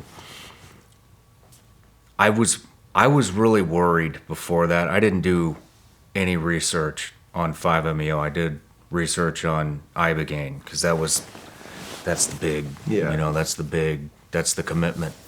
And this almost sounded like, hey, we're just going to give you a little icing on the cake to go home with. So I didn't really think much of it until we started watching the little documentary and then hearing you talk about it. And I was like, oh shit, I think I should have prepared for this portion a little bit more than I did. And, but I was worried going into it. I was like, shit, can you die from this? Like, can you OD? Yeah. And that was in the back of my head. And I was like, I'm not going to Google it because I don't want to get paranoid before. But once I had that breakthrough, I know I was saying my wife and my son's name during my journey, and for the first time, like I said, I feel guilty saying this now, but it was okay to leave them. It was okay if I wasn't coming back, if that makes any sense at all. It was, they're going to be fine. This is where we're all going, and this is where we want to be. Yeah, I can't wait to be here. Yeah, I can't wait till they get to experience this. But the entire experience I had with you that entire week was so profound. I journaled the entire thing, and I'm putting it in an envelope. And when my son and any other kids that I may have in the future, when things get too spun out of control for them, I want them to read what I wrote and find a way to do that. And That's beautiful. Yeah, but yeah, I don't know if you need to feel guilty about that. I think that's the truth. I think life has our back, and to me, in working with so many people now who go through an experience of psychological death and see what's on the other side, it's to me, it's the greatest punchline ever. The thing we're all so scared of, death, has more life on the other side of it than we've ever imagined in this 3D world. Yeah. What are some of the other experiences that you've had? Well, my very first 5-MeO-DMT experience, I think that's the most transformative psychedelic experience in my life. And it was an interesting way that it happened. So I mentioned before that I used to hang out at a shop called the Urban Shaman in Vancouver. And they used to sell cannabis under the counter in the wild west of weed, Vancouver, BC, before it was legalized in Canada. And I was sitting at work one day. I had a sales job. I was selling software, and the guy I was sharing the office with, he said, "I'm bored. Does that shop on Commercial Drive still sell weed? Let's go get some." I said, "Yeah, let's do it." So what I had been doing right before then is I was on a website called Arrowwood, arrowwood.org, and there's a whole bunch of different trip reports of people taking different substances and what it's like for them.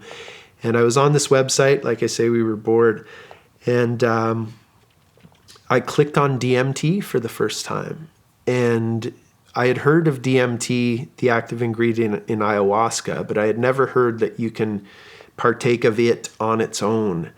And I was reading these incredible trip reports of DMT, but had never heard of it before this moment. And I just said internally, wow, I really want to try that one day. Then my buddy says, let's go grab some weed. I said, great, let's go. We walked into this shop, and it was a strange vibe. It was somebody that I didn't know working behind the counter, and a whole bunch of people. And I did have a buddy that was in there. They had a lounge with some beanbag chairs where you could chill out, and I had a buddy that was there. And I said, hey, can we still get weed from this guy? And he said, yeah, but don't bother. This guy is selling $20 eighths. And it was some hippie guy. And I'm like, great. So we went outside to do that deal. And I happened to mention another substance that I had on me. And he goes, oh, wow, I'll trade you that for some DMT. So 4 hours ago, I had never even heard of DMT. Now it's getting handed to me. And it turns out it was 5-MeO-DMT. But I went back into the shop and I said, hey, can we come back when the shop closes in order to partake in this? And a buddy that I did know had returned behind the counter, and he said, yeah, no problem. So another strange part of the story is, as I'm walking out of the shop then to go kill a couple hours before I come back, a guy stops me in the door of the shop and he says, hey, it's my birthday. I always do DMT on my birthday. Do you know where I can get any? I'm like, yeah, dude, actually, I just came across some. So come back at 7:00. So me and him and another guy sat down and did DMT. And the first two guys went first. And I get goosebumps as soon as I start talking about this one. But I went last, and you use so little of it. Like, it was a few salt granules that we put on a bed of weed in a pipe. And I took the hit. And as it came into me, I could all of a sudden feel complete awareness of every cell in my body. And I could feel every cell in my body aware of me being aware of it. And there was this interchange of awareness. Then all of a sudden, that awareness exploded to the whole universe. Like, all of a sudden, I was aware of every atom in the universe. And same thing, I could feel every atom in the universe aware of me being aware of it. And kind of the ego seemed to disappear right away. I kind of felt a big spiraling at my third eye area, and then it was as if I was just going through this process. I was witnessing this process, but it wasn't the same me I always knew. And there was a presence that seemed to be guiding what was happening. And as I was there, I could hear sounds coming from the street outside, and this presence indicating that all of those sounds and every sight I'd ever seen and every sound I had ever heard had been sent to me with intent. Like the present was literally pre-sent. It was all very thought out. Every smallest minutia and detail, there was a larger intelligence that had planned it all out. And it seemed to show me that I am the one child of the universe. I am the Christ. I am the Buddha. And paradoxically, so is everyone else. We are all that one child of the universe, experiencing the multiplicity that is the universe. And then I could just sense just something, and my ego started coming back, and I said, what does it all mean? And this presence just indicated non-verbally to me that it's perfect. That's what I was experiencing. I was experiencing perfection, and I was trying to put words to it. I'm like, well, what is it? And this presence said, it's perfect. You can't mess it up. Even your ideas of imperfection need this bed of perfection before it, or else you wouldn't experience anything.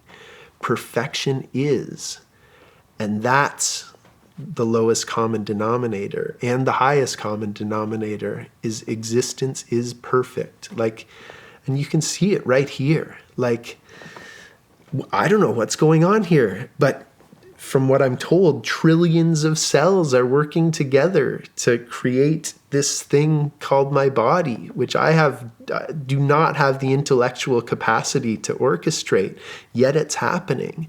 So there is some kind of a perfection that needs to be there in order for this experience to happen. So this was all very short, like maybe 5 or 10 minutes, and then I could feel kind of consciousness returning to my body. I was on this beanbag chair, and there was a chess table on the table in front of me, and I remember thinking that if I was, but before that, I was kind of shown that it was perfect, and I'm like, okay, great, can I go back to normal now? And the presence seemed to indicate that yes, but this is what you're seeking. This is your heritage. This is what you're after I had just recently become kind of a spiritually oriented person at the time that said, this is what you're after without the use of this substance, is you're trying to come back to this consciousness. That's the point of your striving, is to come back to this consciousness of perfection, but without the use of the substance. So I said, great, and kind of returned to my body. And yeah, I felt as though that with my mind, I could move the chess pieces on the table in front of me, which didn't happen, but consciousness returned to my body, and I got up and I literally started jumping for joy. And in some ways, I haven't stopped jumping for joy ever since. And I think that's the real gift of 5-MeO, is it shows you beyond the veil in a certain way, and then from then on, you just, no matter what happens, life's going to still throw you bullshit, but you just can't buy the bullshit in the same way anymore. Yeah. You know, you've kind of seen beyond it. You've taken the red pill, and you're like, I used to get super pissed off at this, but I know it's not worth it anymore. Yeah. Have you ever been able to reach anywhere near that level of consciousness through like meditation? I think so. Really? I think I've gotten pretty close. It looks different. Maybe it's not quite as dramatic as that, but I think there's a quiet peace that I've achieved where I'm there, and it doesn't, I have a fairly consistent meditation practice. It hasn't been as consistent lately, but I think there's just a certain degree of peace that I wouldn't be able to function in where I was before, but there's a certain degree of that which is still bridgeable to here, which I feel as though I largely operate from. I still get a little more caught up in the bullshit than I'd like to sometimes, but then you can always kind of fall back into that meditation practice and remind yourself, oh yeah, it's crap, don't buy it. How long do you meditate for on average? I have a 21-minute meditation that I do. It was taught to me through Sadhguru's Inner Engineering. Sadhguru's an Indian mystic. He was actually just on Joe Rogan. I was very stoked to see him on Rogan to get his teaching out there. I was raised into a Christian church. I was born into the United Church of Canada, which is of the major religious organizations in Canada. It is kind of the most liberal. Like, it was the first to allow gay ministers, and it was the first to officiate gay weddings. So it's a very, very liberal church, and kind of doesn't rake you over the coals of guilt too much. It was fun religion to grow up in. But at a certain point in my late teens, I just stopped buying it. I'm like, why are these adults believing in this fairy tale? Like, this just doesn't make sense to me at all.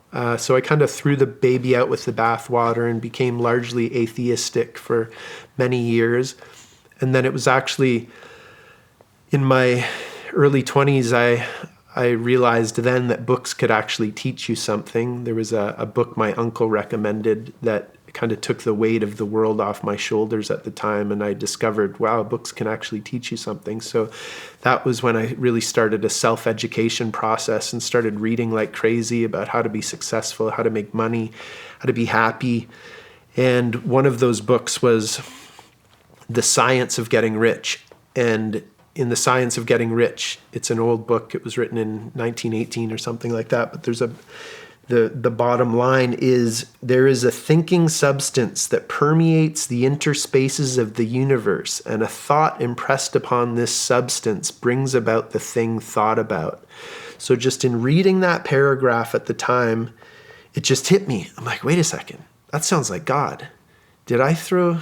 Maybe I threw this religion thing out too soon. So I started digging into all spiritual texts at the time and started to look for. It seemed to me that everybody was very good at seeing what in religion was different from one religion to the other, but I started digging in to see what do these religions have in common. And I started seeing very clearly that all these religions have something in common. They're all basically teaching you how to be a good human being, and how to live happily, and how to forgive, and how to make the most out of life. And I really kind of went on a very, clear religious, spiritual seeking. I started reading any spiritual teacher I could get my hands on, and was really looking for something, and read a lot over the years, and really had a great intellectual understanding of so many different teachings. And I didn't like the concept of a guru. That didn't sit well with me. Something about that word and something about the implications. I think there's just been a lot of fallen gurus, and with multiple Rolls Royces and things like that. So I think that was the impression I had. And then I read a book called Autobiography of a Yogi by Paramahansa Yogananda, which is actually the book that Steve Jobs, when he died, he had that book handed out to everybody who went to his funeral.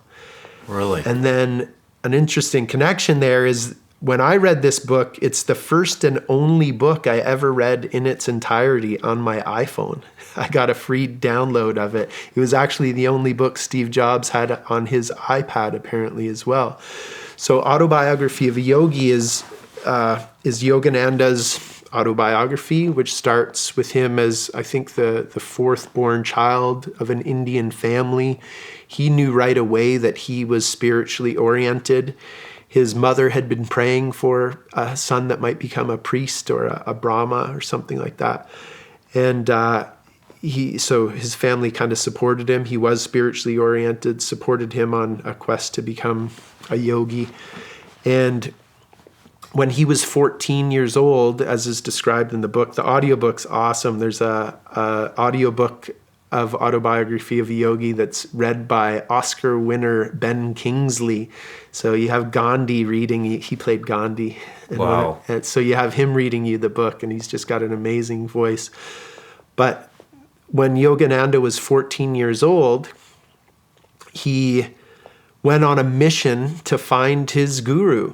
And he had dreams of this guru, and he was going to go find him. So he went all over India and saw many people who could accomplish great things, like, tame tigers and, all kinds of spiritual things, levitate, things like that, like really incredible things. But none of them were his guru, and he knew that. Until one day, across a crowded marketplace, he saw his guru. His guru saw him. They both instantly knew. They ran over and embraced each other. They're like, finally, finally. So, and the guru said, you're going to come to my ashram in a year. Here's where it is. So that starts his formal training to become a yogi. And I read that. I'm like, all right, I'd be open for a guru if it happens like that, Give me an across the marketplace moment where I know on every level of my being that I have found my guru. I'll take that. So for about 3 years afterwards, anytime I saw a spiritual teacher, or even some of the ones that I had bumped into in the past, I just did this inner check, whether I saw their book or saw them on TV or whatever. I just did this inner check. I'm like, is this my guy? Is this my girl? And nothing until one day I had started the first Ibogain house by then, and I was just surfing Facebook, which I'm not on anymore, but was at the time. And a guy who used to be a yoga teacher at a yoga studio that I went to shared this video. And I pressed play on this video, and it was this guy, Sadhguru, talking about fear, I think was the video. Within 10 seconds, I think it was more like 3, every cell of my body lit up, and I knew this was my guy. Like, I just instantly, like, holy shit, this is my guy. And he really hasn't disappointed since. I feel as though for the 20 years that I was kind of investigating spiritual matters before that, I developed a really good bullshit detector. I could just tell if something was off in what somebody was teaching me. But with Sadhguru, he's just been this peerless teacher who has helped me a lot. And what I did shortly thereafter is I drove down from Vancouver to San Francisco, where he was teaching his inner engineering, which is essentially the outcome is you learn a 21-minute meditation that you then do every day or a couple times a day. So I've been doing that, the inner engineering, the Shambhavi meditation for about 5 or 6 years ever since. And I realized once I started that meditation practice that intellectually I understood a lot about different aspects of religion and spirituality and can kind of put them together. But until you have that daily practice where you are just sitting still and trying to get in touch with something bigger within yourself, that you're really just paying it lip service. It was once I finally started doing that practice that I actually started feeling a degree of spiritual peace within me. Interesting. Mm-hmm. I finally started meditating. I've heard about it for years. I just never thought I would ever be capable, of sitting by myself. And that's another thing that I vocalized to you guys after the Ibogain, actually. And then I came home and started it right away. And now I do it every single morning. I think I've missed maybe 2 in the past 2 months. Nice. That's huge. And sometimes twice a day, sometimes up to 50-something minutes. I couldn't even sit with myself for probably 2 minutes, without doing something, without working, without... That's beautiful, because I know that was your primary Yeah. intent when you came down, is you just wanted to find presence. You Yeah. wanted to find a way to just be here present. But man, that's let's take a quick break. All right.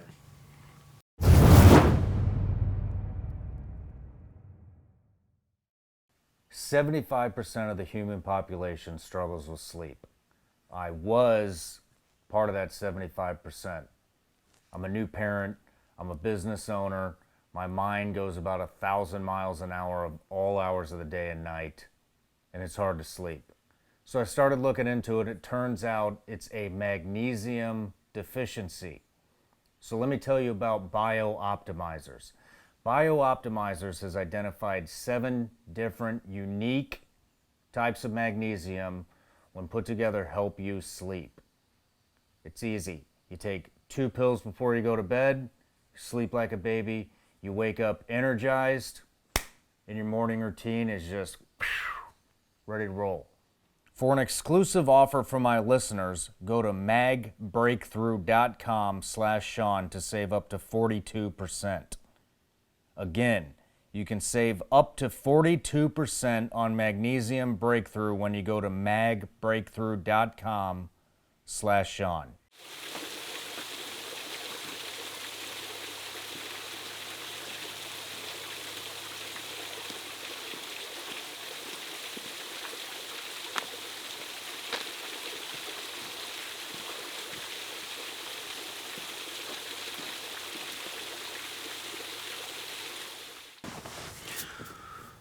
So we're back from the break. We've been really diving into spirituality, you know, and finding all that after you take the medicine and some of your personal experiences.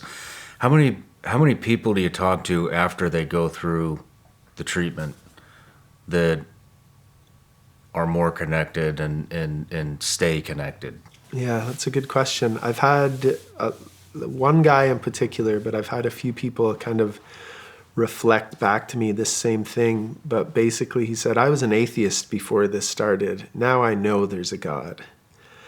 And in the movie I'm featured in, Dosed, which is an excellent film, it's a documentary that features one woman's journey using Ibogaine and magic mushrooms to overcome her heroin addiction and suicidal depression. And at the end of that movie, I give her a psilocybin journey. And she had really tried to make the 12 steps and AA work for her before that. The one hump she couldn't get over was the step 1 of AA has something to do with a higher power and trusting the higher power to help you overcome your dependence. And she just had, as a lot of people do, they have a hard time with that higher power thing. Either church hasn't treated them all that well, or they're just kind of more naturally atheistic or agnostic and can't quite figure it out. But after that psilocybin journey that I gave her, she had zero problem comprehending that higher power. Like, she just really felt in touch and at one with that thing. There was a part of that journey. There were no cameras in the room when I gave her that psilocybin journey, but she started making some noise. It was entertaining, and I pulled out my iPhone and just started filming. And I handed the phone to the guys at the end and said, I want a photography credit. So I got a photography credit in the end. And but one of the parts that didn't make the cut is she goes, that wasn't an orgasm, that was a lifegasm. I just felt every human emotion ever. And it was through that experience that she still wouldn't be able to describe God to you, but she knows she's touched on a higher something. And I think that's, when we were talking about psilocybin for end-of-life anxiety, I think it kind of does the same thing. And 5-MeO-DMT, it really does have the ability of kind of connecting you to a higher power. And I understand that not everybody is comfortable with concepts like spirituality or religion or higher power even. So when I'm setting the intent of the week with people that are there, I'll explain to them that, look, these medicines are going to meet you wherever you are spiritually. I had one guy, he was describing his Ibogain experience, and he said, and then he took me here, and then he took me here, and then I was above the whole galaxy with him, and it was amazing. And just at the end of all of that, I'm like, who's he? And he goes, oh, Jesus. So there's a chance if that guy was Buddhist that Buddha would have done that for him. So there is, and then I'll set all that up and say that there is something mystical about what we're doing with these substances. And if you have a hard time with a concept like mystical, how about when you cut your arm, you don't have to tell those billions of cells how to come together to heal your arm. There is some kind of a higher intelligence, way smarter than the English-speaking voice in your mind, that leaps into action and tells all those cells what to do. There is some kind of higher intelligence coordinating it. So I say, with these medicines, we're at least calling upon that. There's some kind of intelligence beyond what we know that has the capacity to help us. Let's call upon it. Let's bring it into our lives. You actually said that when we were down there about the cells, and that really resonated with me. And it's I mean, I really honestly believe that it's, I'd always heard this stuff unlocks your mind, and I never really, it didn't click until I did it, and it literally unlocks your mind. Yeah. And I do feel that you're able to tap into, I know you're able to tap into a higher level of consciousness, which maybe it's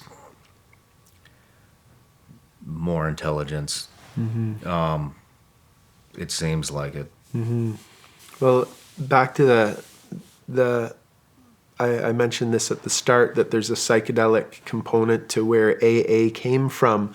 So Bill W., the founder of Alcoholics Anonymous, his conversion, as it were, after years of trying to overcome his own alcoholism, came from a belladonna experience. And belladonna is another psychoactive plant. So it was actually through a psychoactive plant that he got sober, and then he created AA out of that.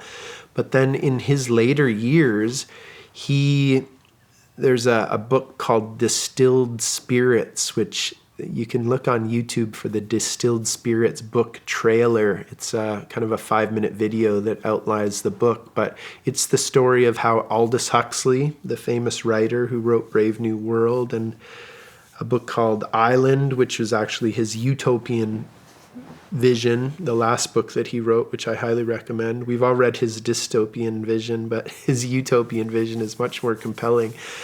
And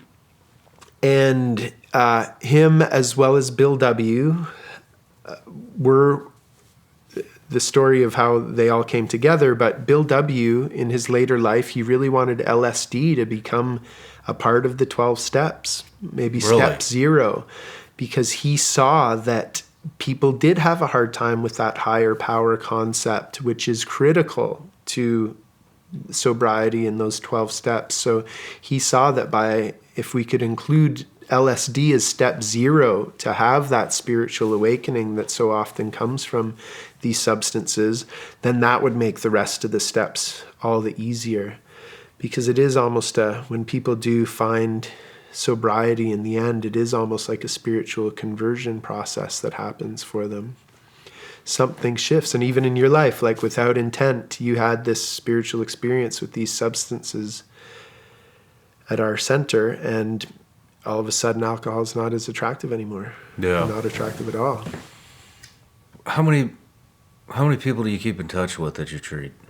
Quite a bit. Like, I set up signal groups for everybody to stay in touch before and after. And the messages will pop up in those. And the door is open for everybody to stay in touch with me, and some people do more than others.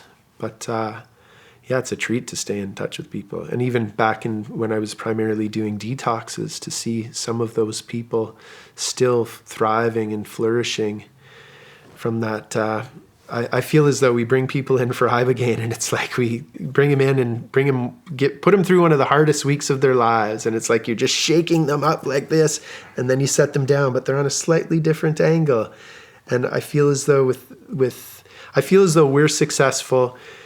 When people leave, they might feel as though they've made a 90-degree course change or 180-degree course change or 45-degree course change. But then when they get home, not everybody did Ibogaine with them. So, life happens and things drag you down again. But I feel as though we're super successful, even if we just get a 5-degree course change. Because a 5-degree course change played out over 10,000 miles, you're in a completely different state than you would have been if you didn't get that small course change. And I think that's what we're really effective at and I think that's all it takes is just giving people that subtle course change, that 5-degree course change. Yeah, that's a good, I like that. I like the way you just described that. So I know the addiction versus kind of the TBI, anxiety, PTSD, whatever you want to call it, it's two separate treatments, correct? It's two different protocols, but there's definitely, there's things that are related. Like, for example, when I worked in Vancouver, I treated a special forces veteran who was hooked on heroin. So there's that. And the protocol is generally longer for a detox. So when we bring you guys in, it's a 5-day program. We bring people in on a Monday, send them home on a Friday. With a detox, it's generally 10 days at least. So we'll bring them in for a few days, stabilize them. If they've been using street drugs for some time, we'll switch them to morphine so that they're on a safe, clean version of an opiate for a few days. We'll hydrate them. Like you saw, we do IVs before and after and get people ready. So 2 or 3 days after they arrive for a detox, we'll start the actual detox with Ibogaine. And then they might require a couple booster doses out the other end in case some withdrawals come back in a minor form. We'll give them a boost that way. But it's interesting when you talk about traumatic brain injury. I mentioned Vancouver's downtown east side, which was kind of the source of the inspiration for me doing this work. And there is a longitudinal study. There's a group of, I think, around 400 residents of the downtown east side that a group has been studying for a good number of years. And in one of the papers that was published a couple of years ago, Dr. Will Panenka published this with some other authors, but he found that of the people that he studied down there, they did a study of traumatic brain injury, and every single person to the person that he studied has a traumatic brain injury. So it just makes you wonder, growing up in a traumatic life in abject poverty, with things happening to you that causes a traumatic brain injury, it's a chicken and the egg thing. What came first, the traumatic brain injury or the drug addiction? Are they just self-medicating traumatic brain injuries using those substances? So it's just interesting to me that now I'm working specifically with veterans, mostly specifically for traumatic brain injury. But back when I was working primarily with addiction, and I still do a lot of that down here, we have another house that we treat addiction out of. But how many of those people that I treated for addiction over the years had traumatic brain injury, and that's what led them into addiction? So interesting questions. Yeah.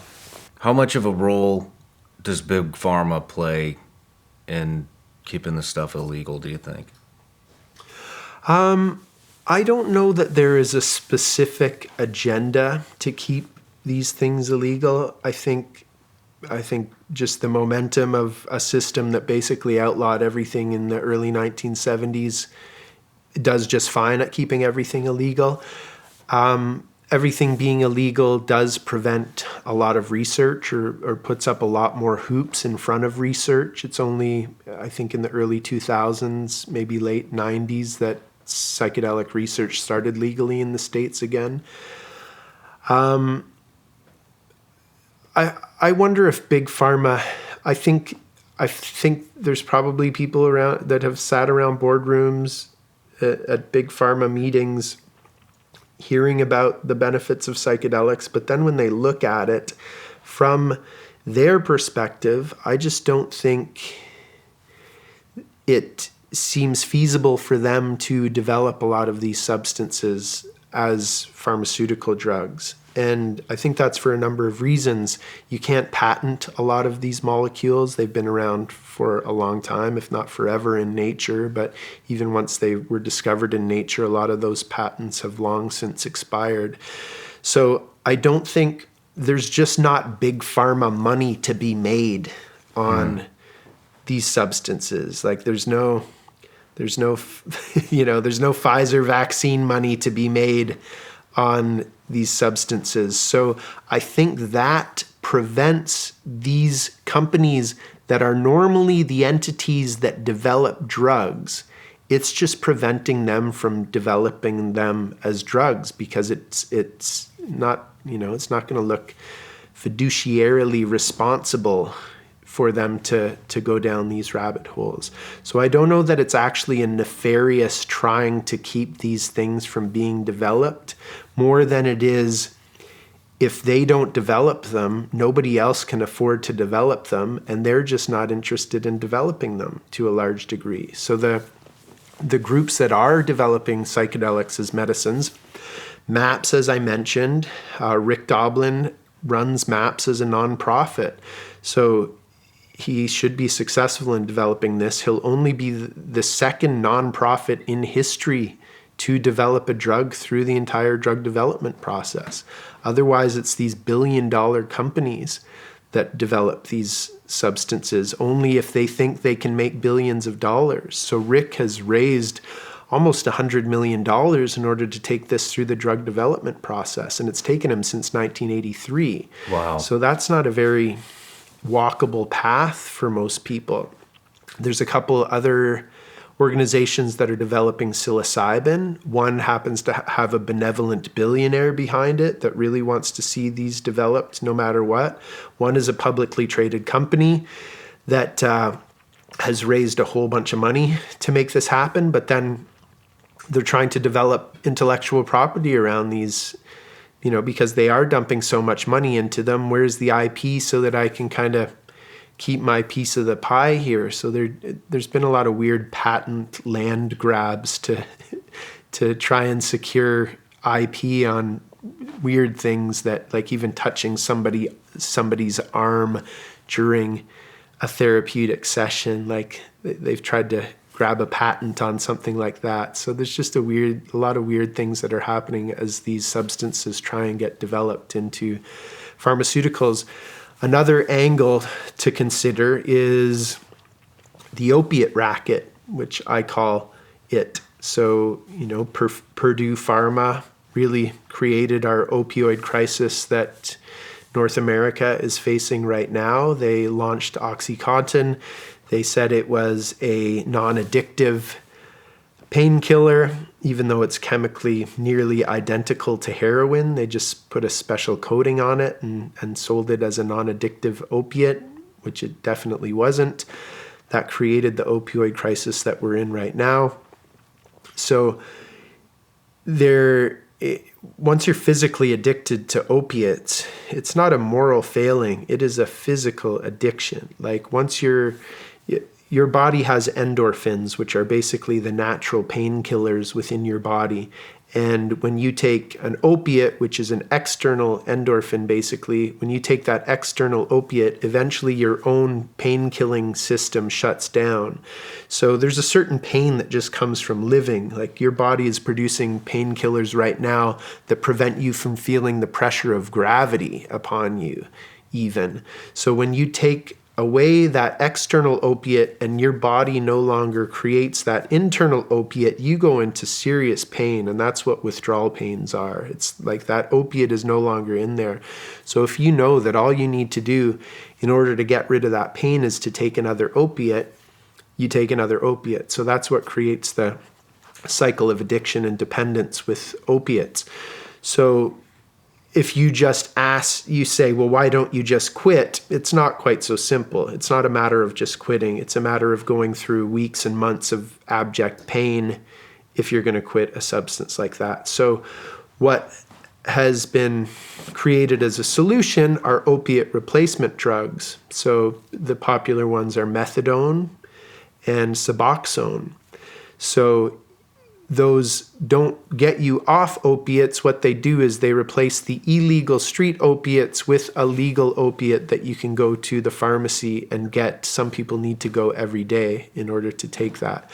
So there's a lot of money being made in giving people an opiate every day. So there's a massive market, and there's a lot of people involved in that market, a lot of companies involved in that market. I know in Canada, for if somebody who is opiate dependent goes into a pharmacy and receives their methadone every single day, that pharmacy makes $6,000 a year off that person. So they don't necessarily want that person to get free of opiates.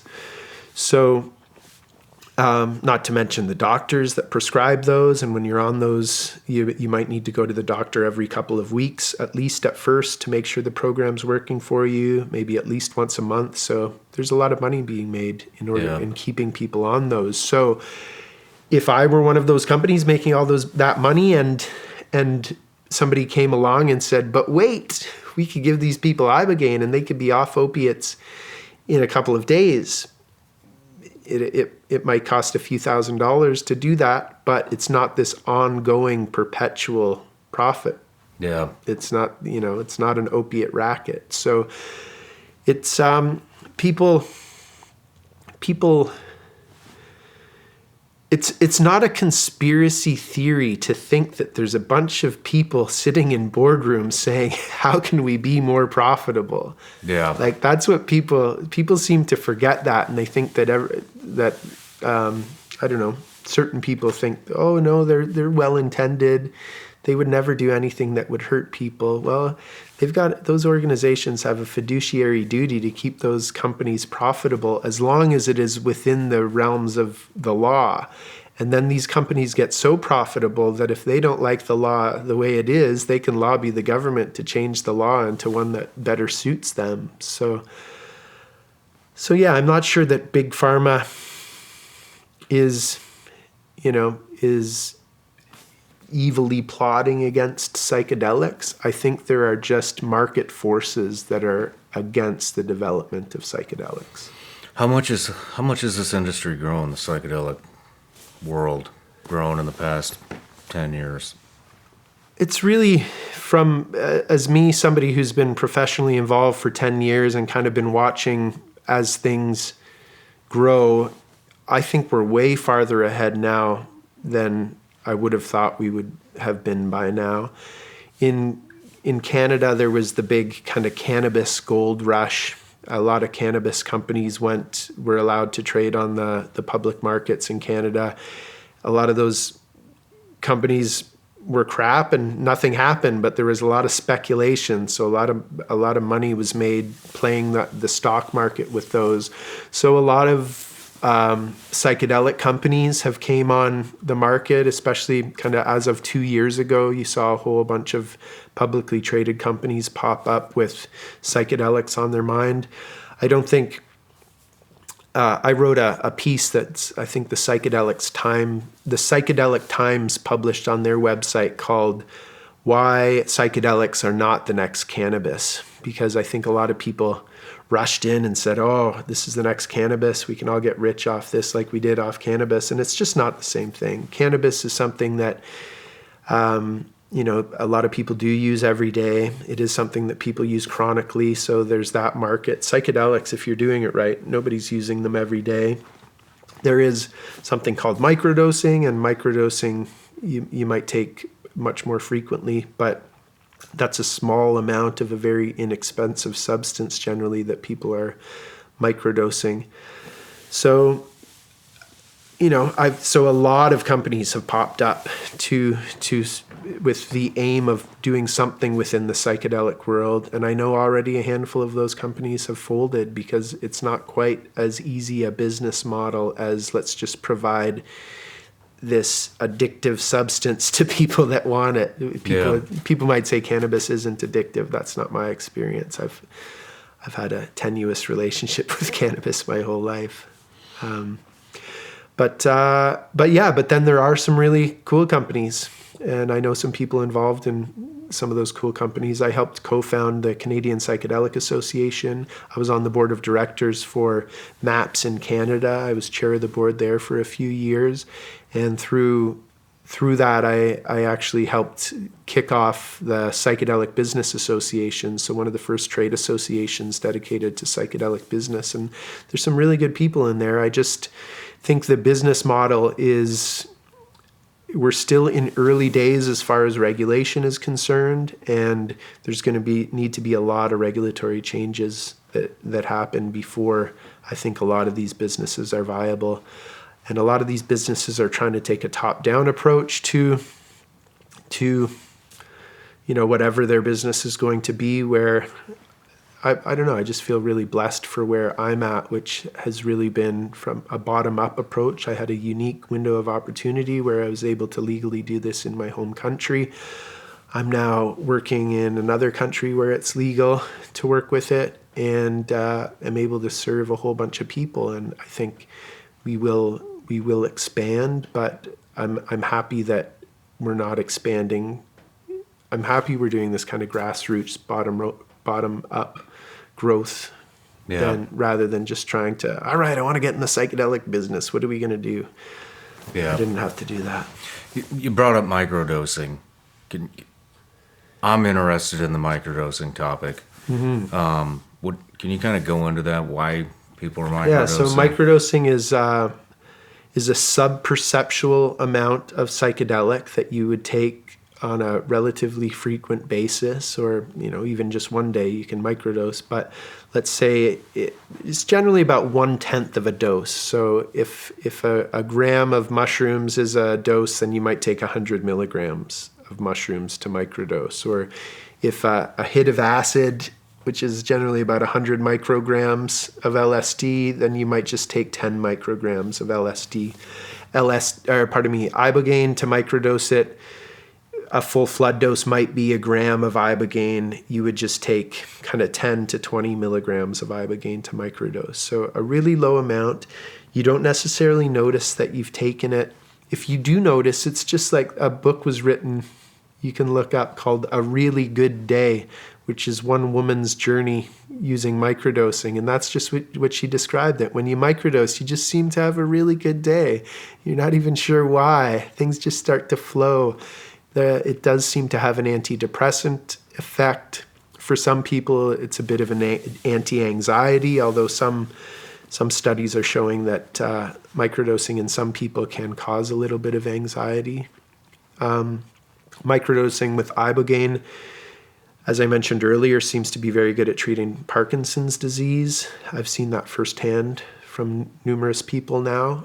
That's, I think, a really rich avenue of study. I look forward to that getting more out there, because there's not a lot of good treatments for Parkinson's available. And the way I would do it ideally is you start with a big dose. You start with what you did. You start with a flood dose of Ibogaine, or a therapeutic session with psilocybin. And I think with the larger dose, it kind of clears out the cobwebs. And then you live a couple months, and then you might just say, you know what, I need a little touch up. And then that's where microdosing can come in. There's different protocols, like with mushrooms, you could take 3 days on, 2 days off, or 5 days on, 2 days off. You want to give your body a little bit of a break from psilocybin, or it might not be as effective. Like if you take 2 big mushroom journeys 2 days in a row, you won't really feel the mushrooms on the second day because your receptors are already flooded. And with microdosing psilocybin, there's an argument to be made that you want to put some days break in there.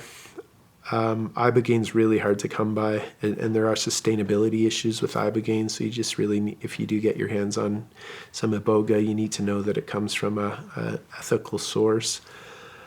So you don't really feel like you don't have any visualization. It's not near as strong. No. You might not even realize Yeah. anything. Yeah, I think if you're doing it right, you don't even notice that you've taken anything, except by the end of the day, you look back and you're like, wow, that was a really good day.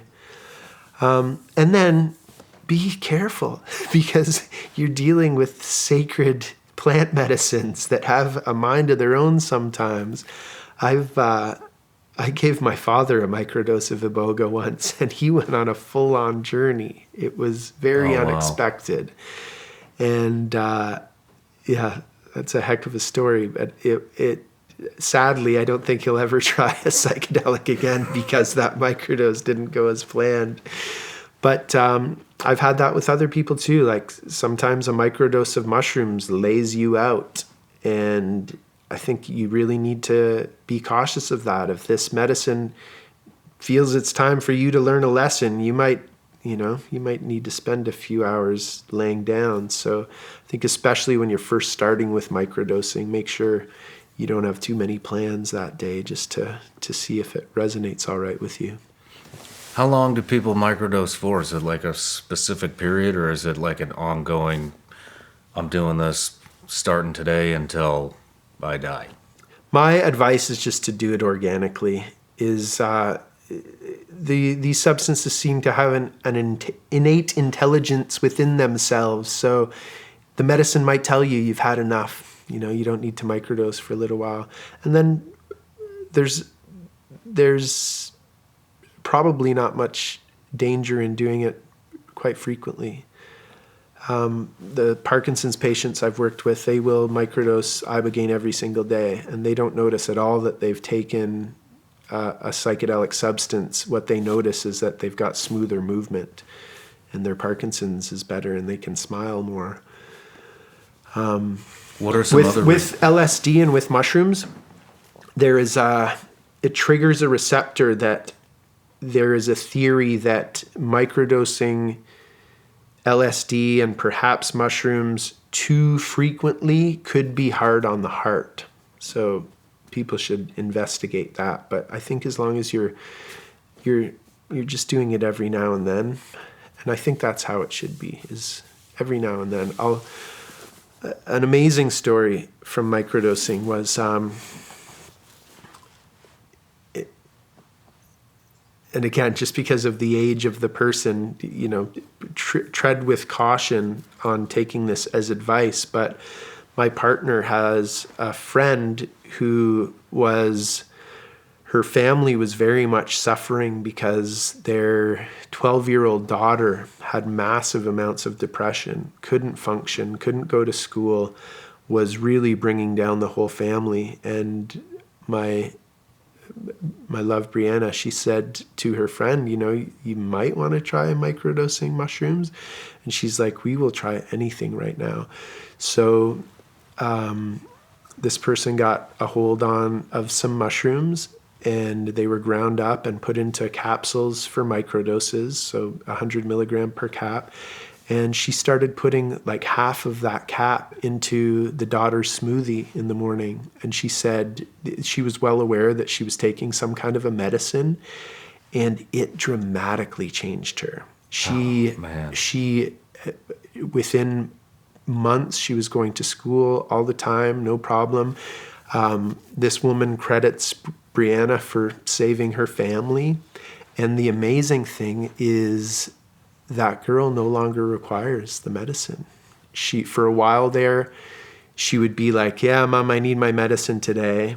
Or, yeah, I feel like I might need my medicine today. Or even the other kids were like, she needs her medicine today.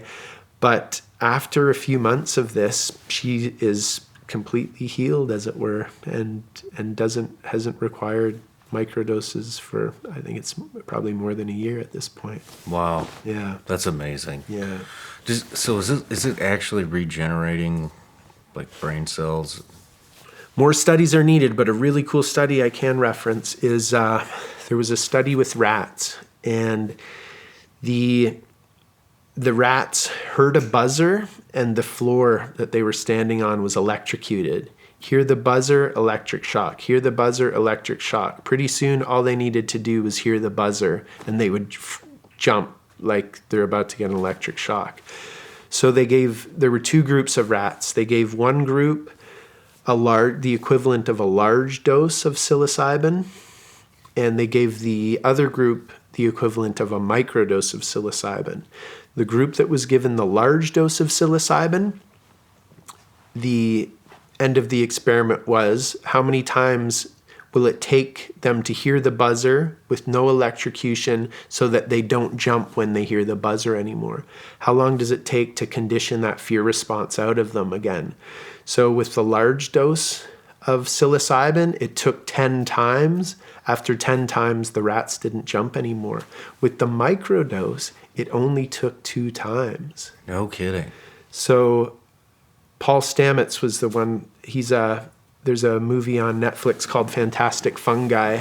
Paul is an acquaintance of mine. I'm pretty good friends with his partner, Pam Crisco, who's a physician that started the Canadian Psychedelic Association with me.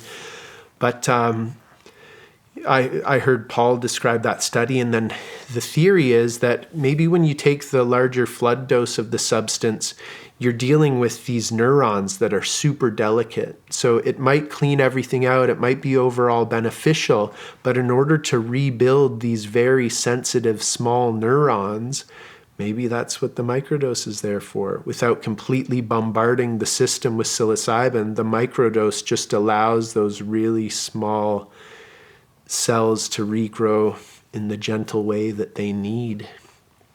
So I think microdosing psilocybin, again, it's sad that these substances are 50 years behind on the research, because all research was outlawed in the From the Nixon era. Yeah. Yeah.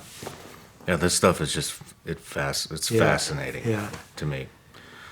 So Paul Stamets, he has something called the Stamets stack that he recommends, which is to take psilocybin mushrooms, microdose those, along with lion's mane mushrooms, which are also known to be very good at neuroregeneration. Lion's mane are awesome to take. I love taking that.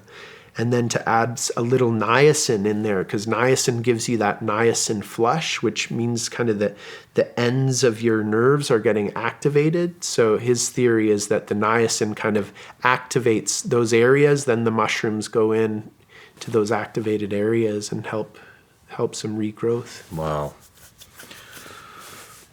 Well, let's take a quick break, and when we come back, let's talk about, what you're doing, preparation to go through the journey to get the treatment, what the experience is like during the treatment, and what they can expect afterwards, and where to find you. Right on. All right, man. Thanks, bud.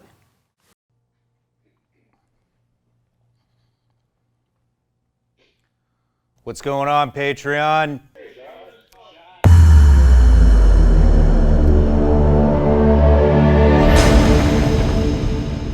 Join me on Vigilance Elite Patreon for a live video teleconference. All right, Trevor, we're back. Let's talk about what the experience is like if I'm going to go through your treatment, but from your standpoint. So I would like to kind of start with intentions, because that was the one thing that just kept getting hammered into me before I got there, while I was there, and even the follow-up stuff after I left was all, remember your intent, remember your intentions, and come to find out, I do think that was one of the most important, probably the most important thing for me to prepare for was intentions. Yeah, I think it is so important. Intentions and expectations.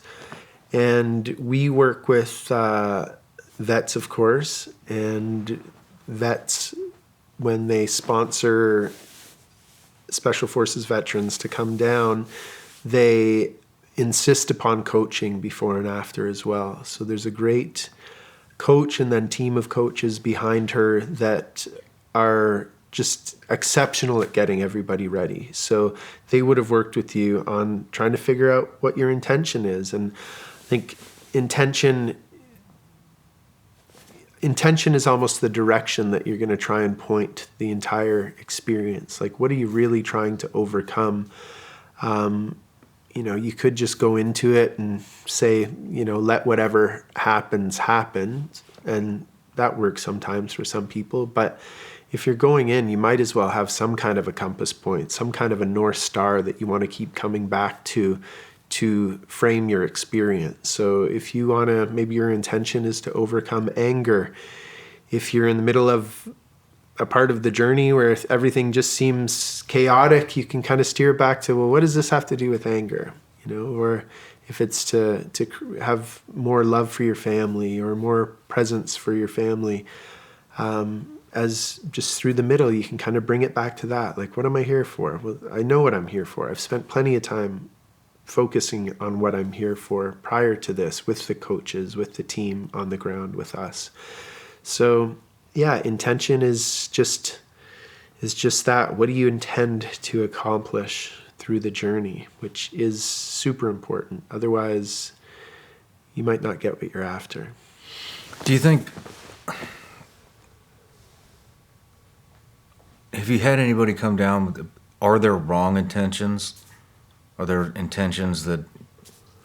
I think the medicine can often be very literal. So you want to be careful in your intention setting. And one experience that I describe, and I might have described it to you while you were there, is I had one guy who came in, really relaxed, former teams guy, but pretty chill guy, and he came in and didn't have a lot of anxiety. He was looking forward to the journey, but then once the journey kicked in, he raised his hand. I went over to him. He's like, man, I'm super paranoid. I'm super paranoid right now. I'm like, okay, well, that can happen. Just recognize you're in a safe place. We're taking good care of you here, and I'll check back in about 15 minutes. Check back, and he's like, oh, I'm so anxious. My anxiety is through the roof. And I said, well, let me check with the doctor. If you'd like, we can give you an anti-anxiety if it's over the top, but let me check with her and I'll get back to you. So I came back 15 minutes or so later and said, the doctor is willing to give you an anti-anxiety if you'd like. And he's like, yeah, maybe. And then he goes, my main intent was to try and understand my wife's anxiety better. So I laughed about that loud in the room and said, well, man, do you maybe want to tell the medicine that you've got the message so you can move on from this? So that's just a perfect example of, intent that could have perhaps been, how can I have more compassion for my wife's anxiety? Or how can I better support my wife? Instead, he got a lesson in anxiety, which I think served him in the end. And I'm glad we got that through him, because I said, how about you tell the medicine you've gotten the message? And when I checked on him 15 minutes later, he was fine. And laughing about it already. But the medicine kind of force-fed him some anxiety, because that's what he wanted to better understand. And I've seen that with fear as well. People that say they want to better understand their fear rather than how do I overcome my fear. I had one guy who was stuck in a fear-based situation the whole time and he thought he was having a heart attack basically, because the heart monitor beeps a couple times. I now warn everybody that no matter what we do, sometimes the heart monitor beeps. It doesn't mean you're dying.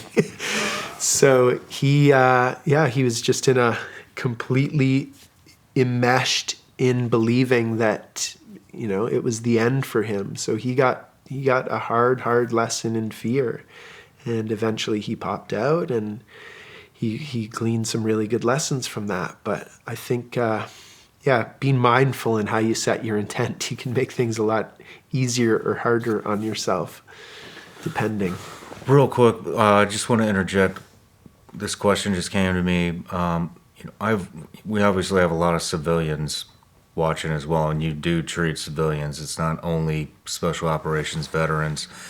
And a lot of civilians have asked me, they don't want to go because they don't feel that whatever they've experienced, their traumatic event, it doesn't Not measure up to to what mine was or what some of the other guys was. And I'd tell them all, look, that's all relative.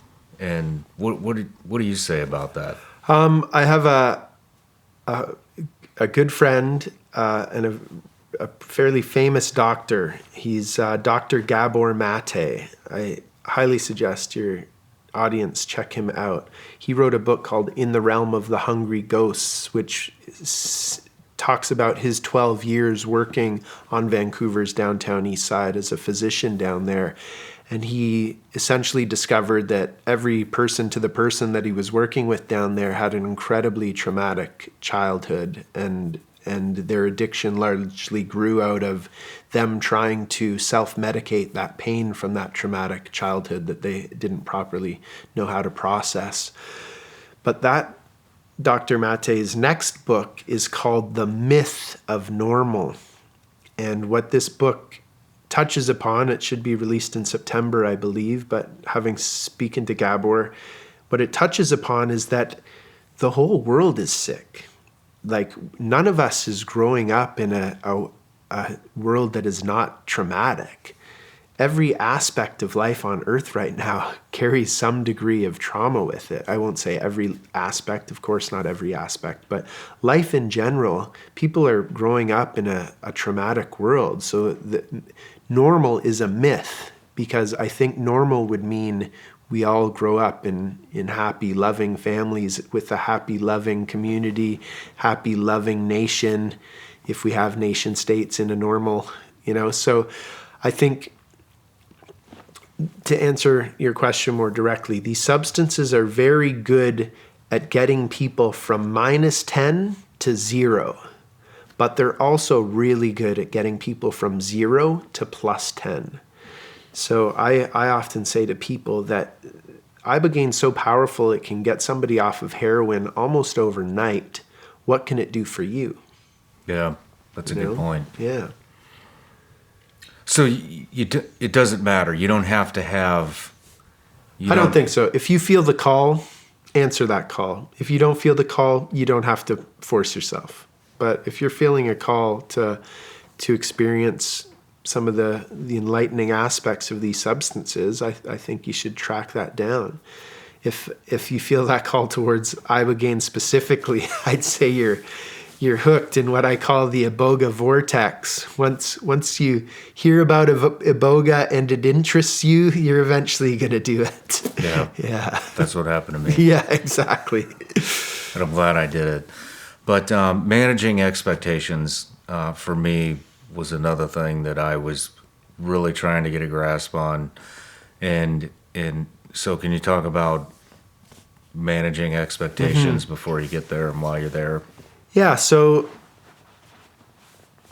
I do what I can to prepare people for the Iboga journey in a myriad of different ways. There's different advice that I can give that'll help people navigate the experience. Like, Iboga is like stepping on a roller coaster.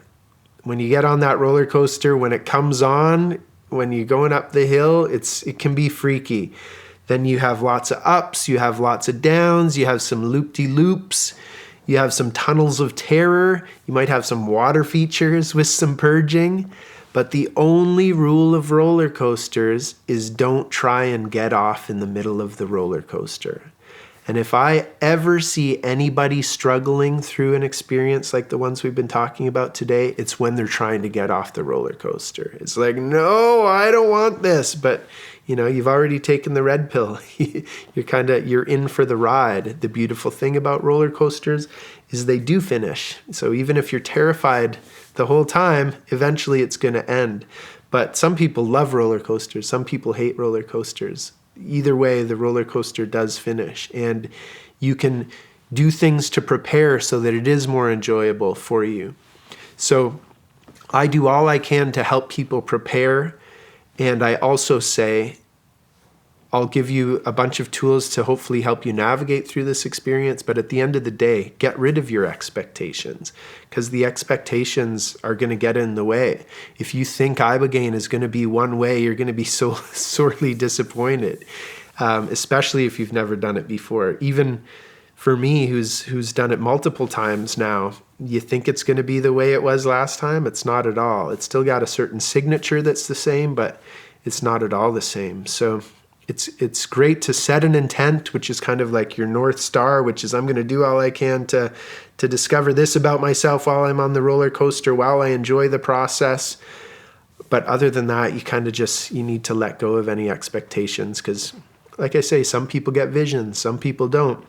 If somebody goes in expecting wild visions, they might not get them, and then they might be disappointed when there was no need for that disappointment if they just let go of the expectation in the first place.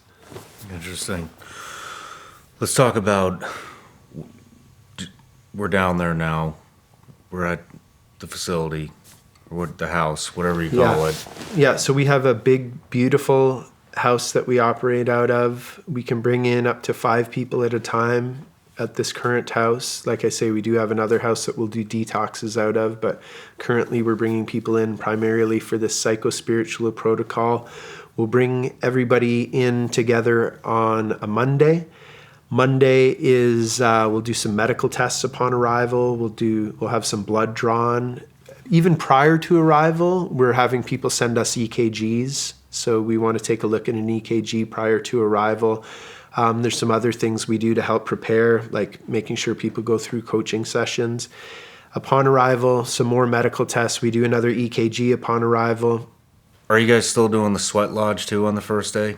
So Monday they arrive, we'll do medical tests, we'll do blood work, we'll do an EKG. We've included a sweat lodge. We go to an Indigenous elder and do a sweat lodge, which is an incredible way of kicking off the week. It's a great way for team building. It's also a great way to take the first step in kind of overcoming something that seems very intense that you can't get through. Did you like the sweat lodge? I liked it until the very end. No, I did like it. Yeah. I thought it was really good. Yeah. I'd never done one before. I've always heard about it. And first, like I said, I was like, all right, this is kind of weird. And then that last portion, I was like, oh man, this is definitely doing something. Yeah. And I just want to get the hell out of this thing. That's right. But yeah. Yeah, it's a great way to kick off the week. So amazing house that we work out of, amazing food. We have incredible chefs who cook for people all week long. Monday, we also do a couple of circles to again start helping people prepare for the Iboga. We run them through a few exercises. Tuesday, some more good food. We'll do some breath work. We've been bringing in a breath work practitioner, which is another nice thing to do prior to going into the Ibogaine journey. We bring in a massage therapist. We'll serve lunch around 1 p.m. and then from then on they'll fast, because it's best to go into Ibogaine on an empty stomach. And we'll start the Ibogaine process on Tuesday night. We'll start with a fire circle and do a little bit of a ceremony, again, to really get the intent and the vehicle secure. And then we'll administer the first dose of Ibogaine. And then within about an hour, we'll have everybody move up into the treatment room. We hook them up to heart monitors. As I've said, we have a doctor and paramedics on duty all night, plus me or another Ibogaine provider specifically.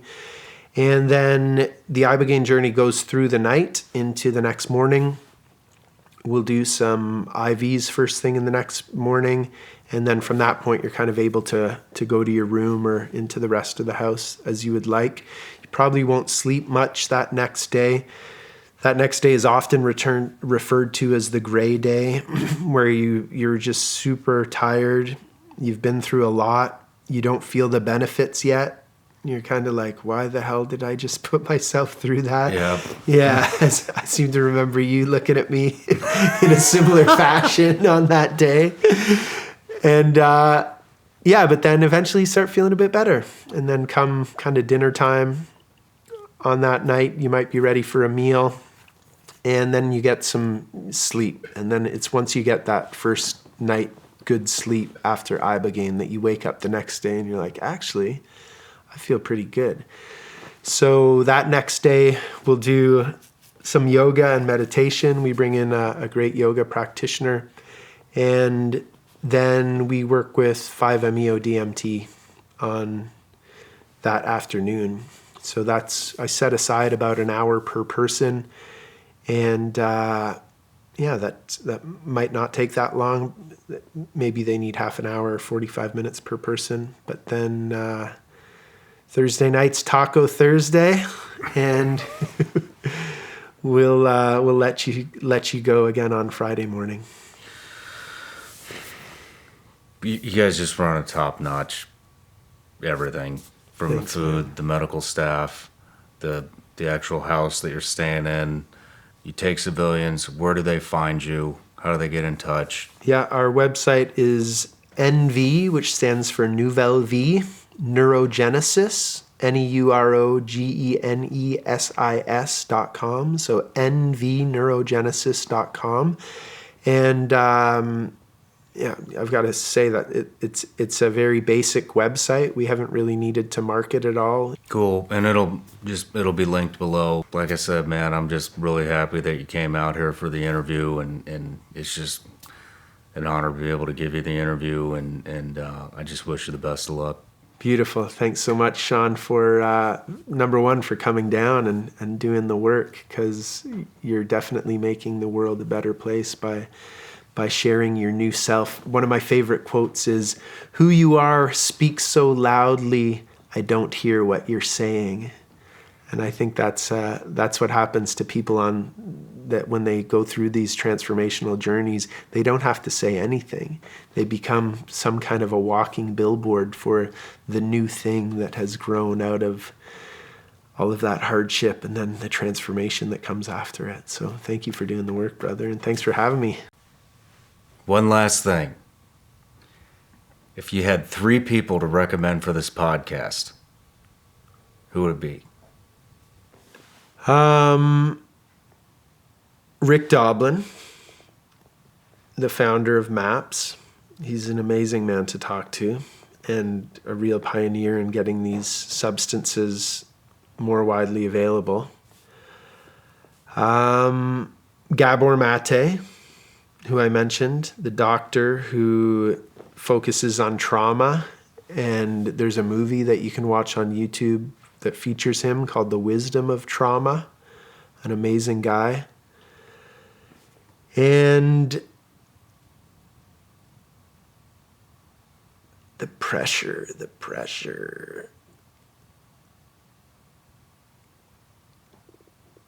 I don't know. I'm thinking of another kind of psychedelic OG, a man by the name of Phil Wolfson.